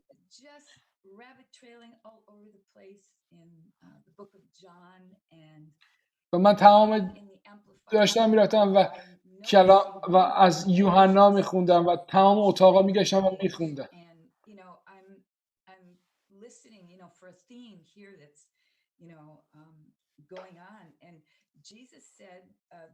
و عیسی مسیح گفت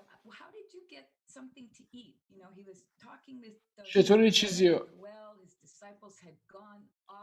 اونجایی که داشت بر سر چاه با اون زن سامری صحبت میکرد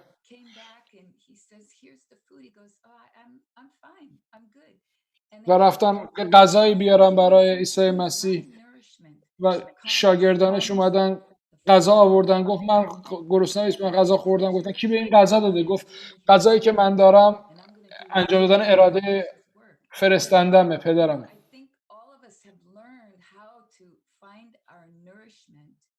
پس ما فکر کنیم همه ما میدونیم که چطوری اون غذای روحانیمون، اون غذامون رو پیدا کنیم در عیسی مسیح، در خود عیسی مسیح.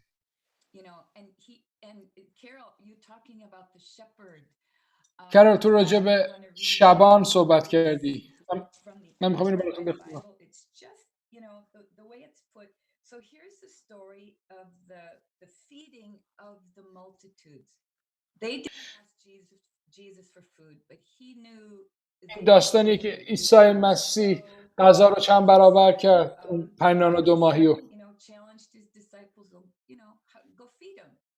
و به اونجا به شاگردان گفت خودتون به اونا خوراک بدین. شاگردان گفتن ما نمیتونیم، این غیر ممکنه. عیسی مسیح گفت وایسا و یه بچه رو پیدا کرد که اون 5 نان و 2 ماهی رو داشت.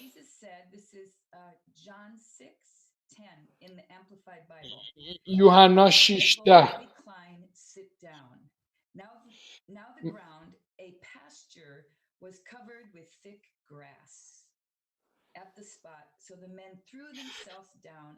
عیسی گفت مردم را بنشانید. در آنجا سبزه سبز. پس ایشان که نزدیک 5000 مرد بودند نشستند. آنگاه عیسی نانها را برگرفت و پس از شکرگزاری میان نشستگان تقسیم کرد. این در حقیقت اون شبان نیکویی که داره بره ها رو، داره گوسفنداشو غذا میده، خوراک میده بهشون. کارولین همون شبانیه که واقعا واسه صحبت کرد و اون خوراک واقعی رو درون تو قرار داد. اون شفا بود. اون زخمات و دردات و اون شکستگیات رو از درونت شفا داد. واقعا خوراکت داد. اینطوری بهت خوراک روحانی داد. و همه نشستن و هر چقدر که هر چقدر میخواستن خوردن.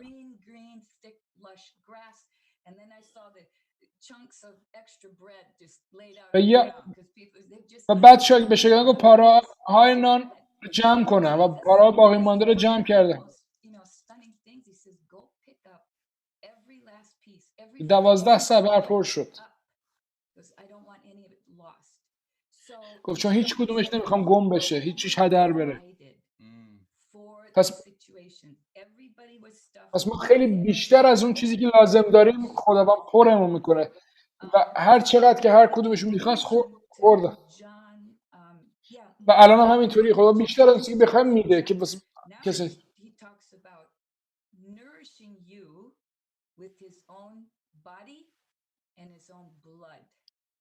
و یکم جلوتر راجع به این نان واقعی و شراب واقعی میگه که ما رو با بدن خودش و با خون خودش خوراک میده.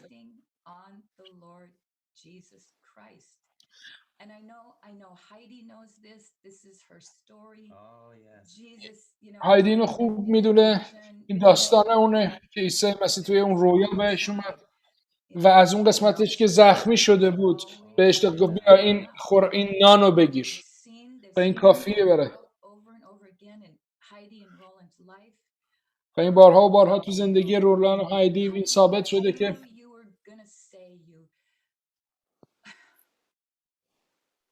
هایدی میدونم که تو اینو میگی که تو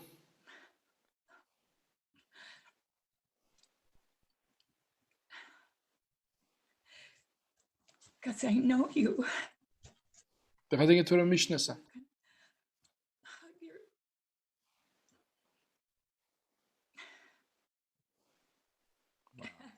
Because that's who you are, you know, and they میشناسم تو اینطوری هستی.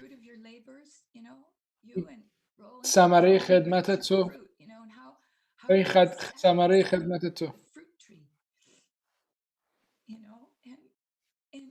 همونطور که میشینی زیر اون درخت تو پربار و تو از اون بهشون خوراک میدی. تو از اون خوراک میگیری. خود عیسی مسیح به تو خوراک زیر اون درخت و همونطور به بقیه.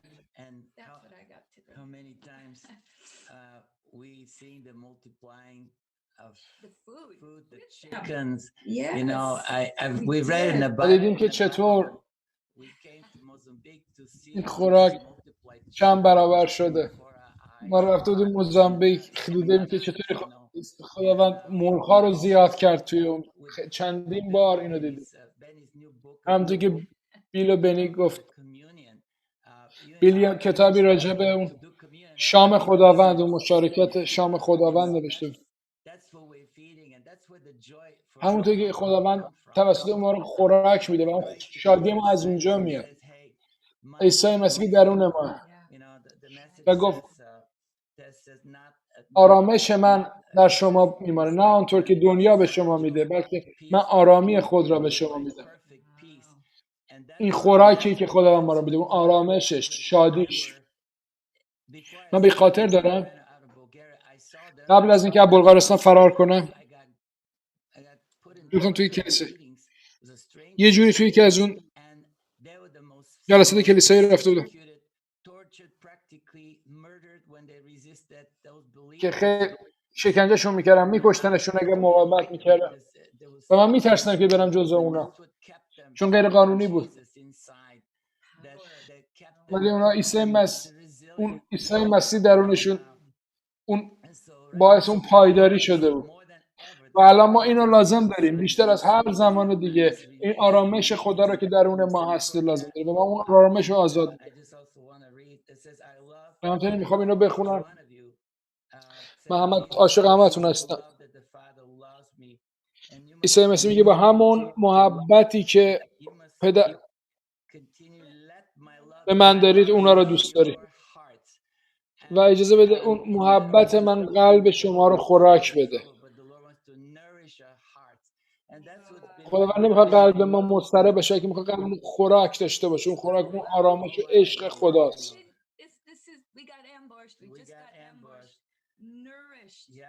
Nourished. Jesus was nourished by his Father, right there. Yeah, and his love nourished. One more thing I want to say. Until now, you've not been bold enough to ask the Father for a single thing in my name. تا الان چیزی به نام من از خداوند نخواسته اید، ولی حالا میتونید.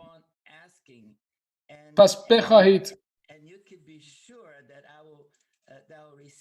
و میتونید مطمئن باشین که دریافت میکنین آنچه را که بخواید، که خوشی شما کامل گردد. خوشی شما رو حدی نداشته باشه. تو این ترجمه که اینا میخونم حدی برای خوشیتون نباشه.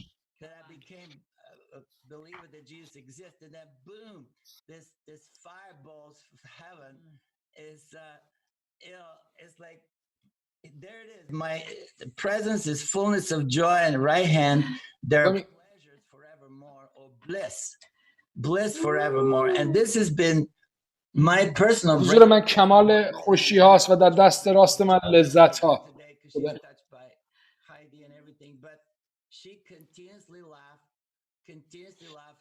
الان برای هایدی احساس شده بود، ولی دائما داره میخنده و از شادی که خدا در قلبش ریخته.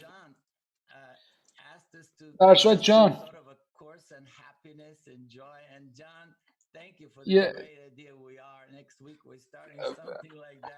به ما یه ایده ای داد که یک کورسی بذاریم، یه دوره بذاریم راجع به شادی و خنده و ممنون بخاطر ایده جالب. هفته بعد می‌خوایم این کارو بکنیم.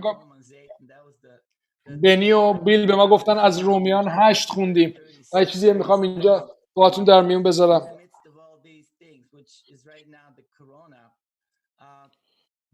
Back then, the communism that tried to destroy the church and so many other things that, like in Heidi's place, murder spirits.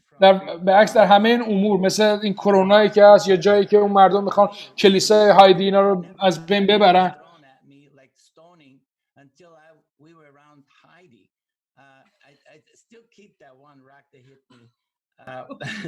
But anyways, he says, even in the midst of all these things, در همه امور ما برتر از پیروزمندانیم به واسطه او که ما رو محبت کرد.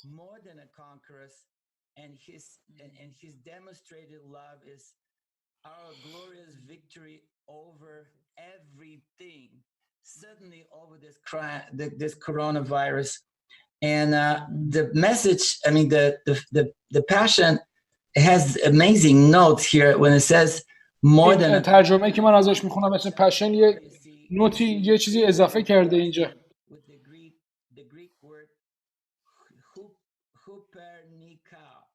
کلمه یونانی این هوپرنیکا هست که در حقیقت هایپره. میگه اون محبت خدا ما این یک جلال هایپر و خیلی عظیم پیروزمندی رو میده که نمیتونه واقعا توی کلمه اینو گفت که محبت خدا و فیض اون ما رو یک برتر از پیروزمند، این کلمه برتر که به فارسی ترجمه شده هایپر میگه، یعنی خیلی عظیم، چیزی که واقعا هیچ جوری نمیشه. و من اعلام میکنم پس محبت خدا رو که اون شادی آسمان رو در قلب ما میاره و آزاد میکنیم اون محبت رو از پدر بر تمام ایمانداران و به طور خاص اونایی که توی بیمارستان ها هستن و جاهای مختلف. در سخت زمین خدا شکرت میکنیم بخاطر اینکه تو اون نان و ماهی برکت دادی و زیادتر و بیشتر از اون چیزی که لازم باشه خیلی فراوان دادی و هیچی نمیخواستی هدر بره و همه اون عشقت رو بدی که بیشتر و برتر و پیروزمنده باشی.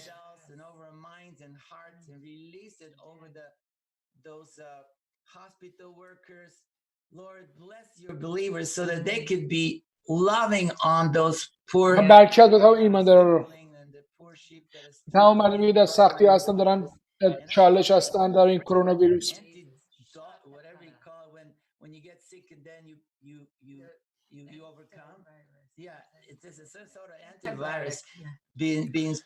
Being more and more people are overcoming, and now they're asking for those people who have conquered that sickness, the virus, to go and give blood because that blood has immunity. این ویروس با کسایی گرفتن و خوب شدن اون آنتی بادی رو تو بدنشون اومده دارن خوب میدن واسه بقیه که این به نام این به همین طریق و طریق دیگه این ویروس کامل متوقف بشه، بین بره به نام عیسی مسیح.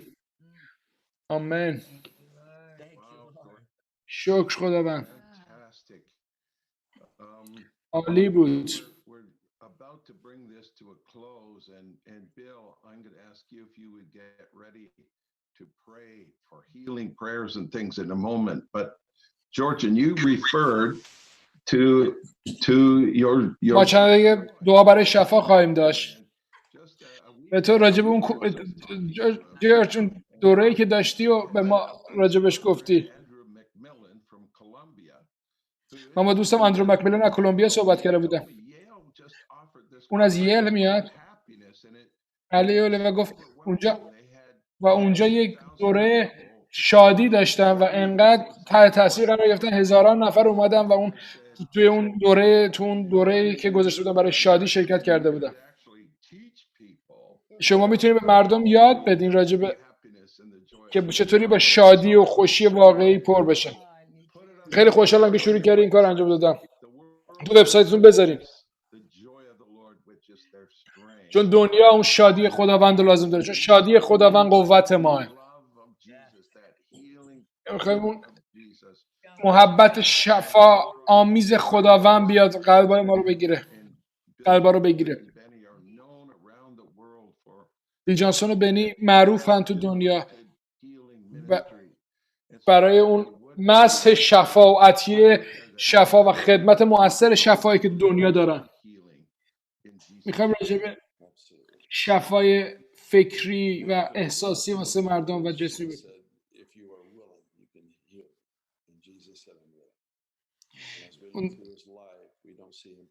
مرد جزامی گفت اگه بخوای میتونی من شفا بدی. عیسی گفت میخوام شفا بیا.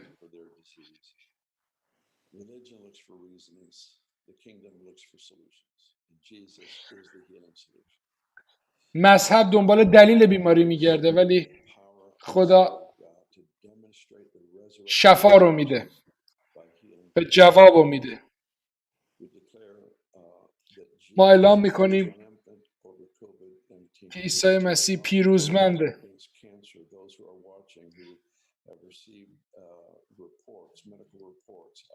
دعا میکنم برای علیه سرطان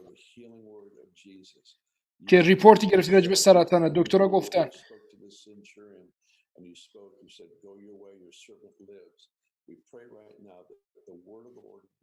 دعا میکنیم به نام همین الان به نام عیسی مسیح شفا بیاب.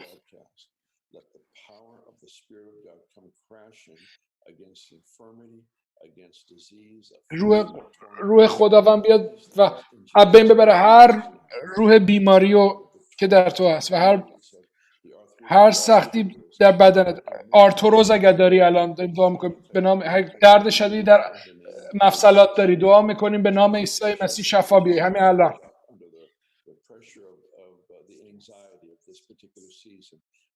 پس دعا میکنم آرامش شفای خدا و همین الان بر بدن تو بیاد.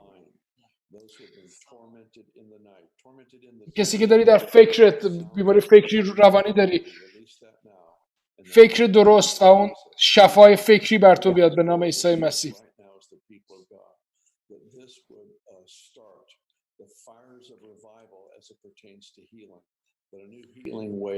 would be released this time, not just through the generals as in the 50s, but I pray that every member الان آتش شفای خداوند داره میاد و اون بیداری خداوند نه فقط با جنرال ها، همونطور که تو دهه 50 بکه با تمام بدن مسیح همه ایماندارا تو این عمل کنن به نام عیسی مسیح.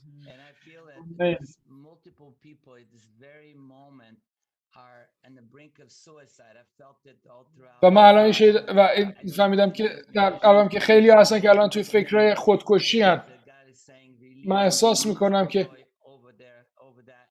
اون شادی خداوند بر علیه این در قلب اونا میاد و اینو میشکونه، اون روح ناامیدی و روح تنهایی و یه نفر راجع به تنهایی گفت و اینو میشکنیم، این روح تنهایی و من الان اون بوسه خدا رو آزاد میکنم برای شما،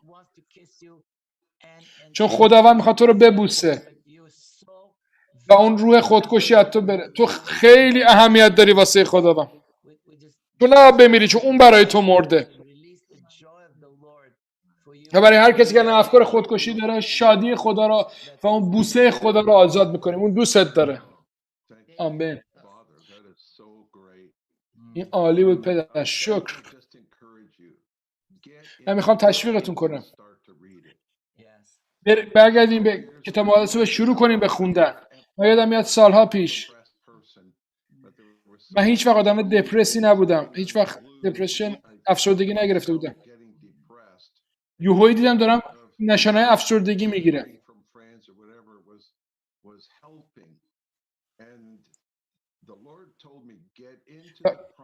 خداوند به من گفت برگرد به اون وعده های خدا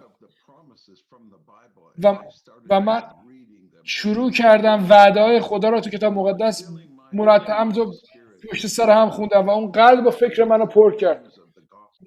اون وعده ها اون خبر خوش انجیل هستن و اونا منو آوردن بالا و اون دید منو عوض کردن و گفتن این خیلی راجع به این، فقط راجع به این دنیا نیست و این زندگی نیست، بلکه راجع به اون پادشاهی خدا که خواهد آمده. پس کلامتون رو بخونید و با دوستاتون در میون بذارید، بهشون بگین که ببینن این ویدیو رو، لایو ویدیو رو، و ایمان داشته باشن که خداوند پیروز میشه بر ویروس و بعد پادشاهی خدا میاد و پیروز میشه بر دنیا و تمام این ویروس و تمام دنیا رو غلبه میکنه. پادشاهی خدا و محبت خدا. من میخوایم برگردن برای پرستش و این سرود برکت رو برای ما بخونیم. برای ما یه بار دیگه بخونین الان، برای همه کسایی که دارن گوش میدن و تمام کسایی که واعظایی کردن برای ما صحبت کردن بخونن.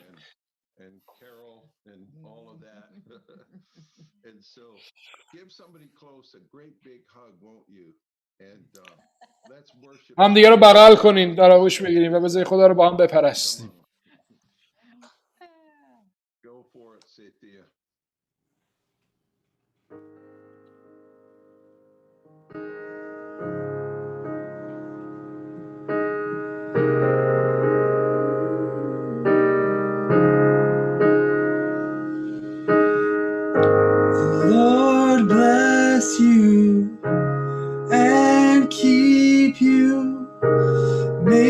his face shine upon you, be gracious to you. The Lord turn his face towards you and give you peace.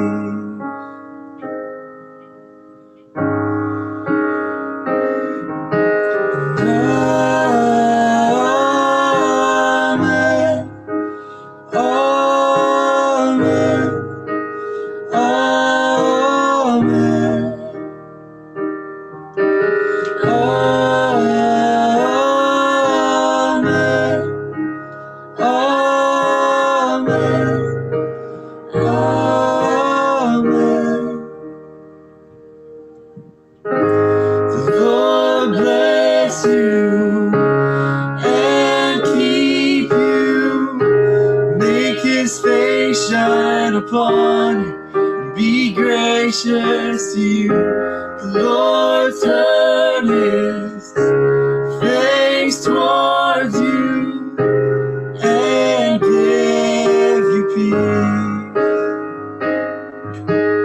Amen.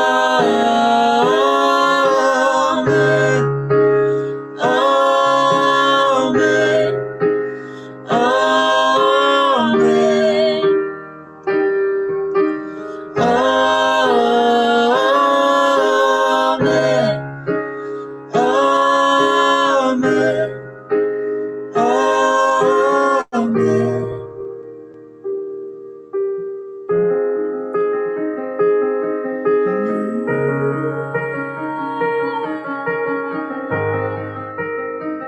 We receive your blessing. We receive your blessing, God.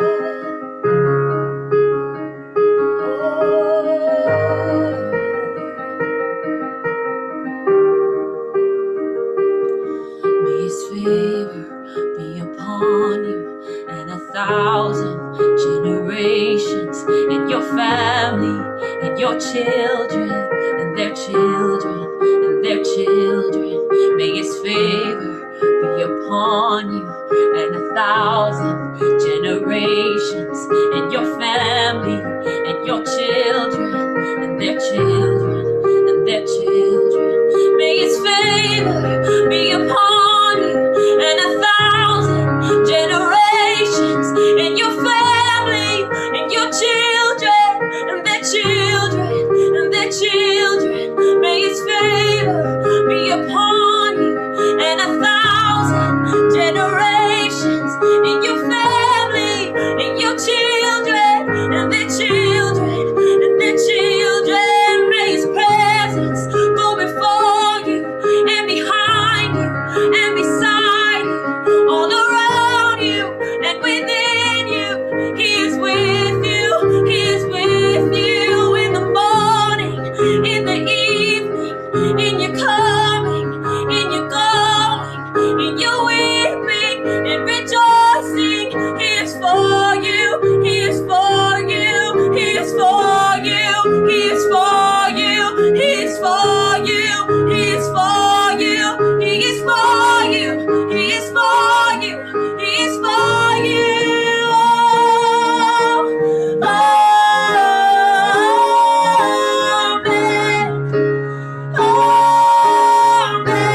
Thank you so much. خیلی ازت ممنونم. شالوم سیتی. چه سرود پرستشی تاثیرگذاری بود. همونطور که کاهنان بر هارون و موسی برای قوم اسرائیل میخوندن، ما نیز الان میگیم خداوند برکتتون بده و روی خود را بر شما تابان سازه به نام عیسی مسیح. من داشتم فکر می‌کردم به یوحنا فصل 14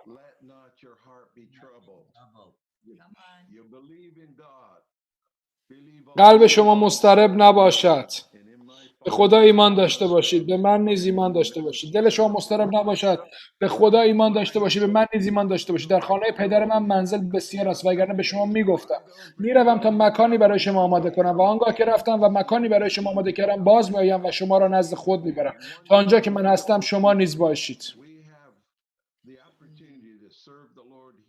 ما موقعیت داریم که خداوند اینجا خدمت کنیم.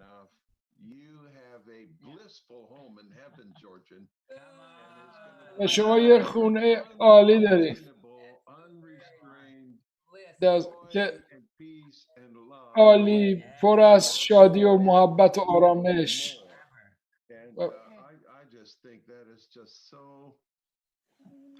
اما این خیلی عالی بود، پر از حیات بود. ممنونم که همتون اینجا بودیم، عالی بود. ما دوباره این کار انجام میکنیم. یه جشن بزرگی داریم، پنتیکاست هست. دیوید بنی واچمن و سازمان واچمن دیدبان قوم ها هم هستن.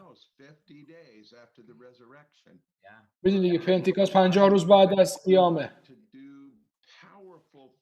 و میدونی خداوند کار عظیمی میخواد بکنه توی پنتیکاست امسال. جو چیزی هستش که بخوای به ما بگی؟ پیغام آخری داری که به ما بگی؟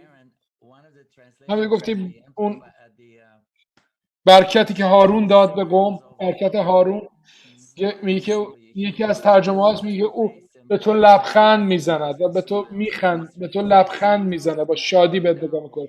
پس ما الان لبخند خدا رو آزاد میکنیم که او داره با لبخند شما نگاه میکنه. او میخواد با لبخندی که ما میزنه ما رو تشویق کنه. دوستتون داریم و منتظریم که ببینیمتون. ما دوستتون داریم.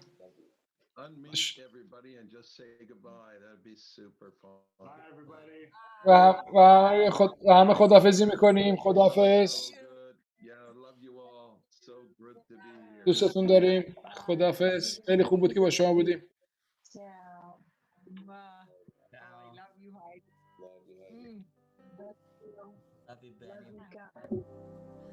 Bless you.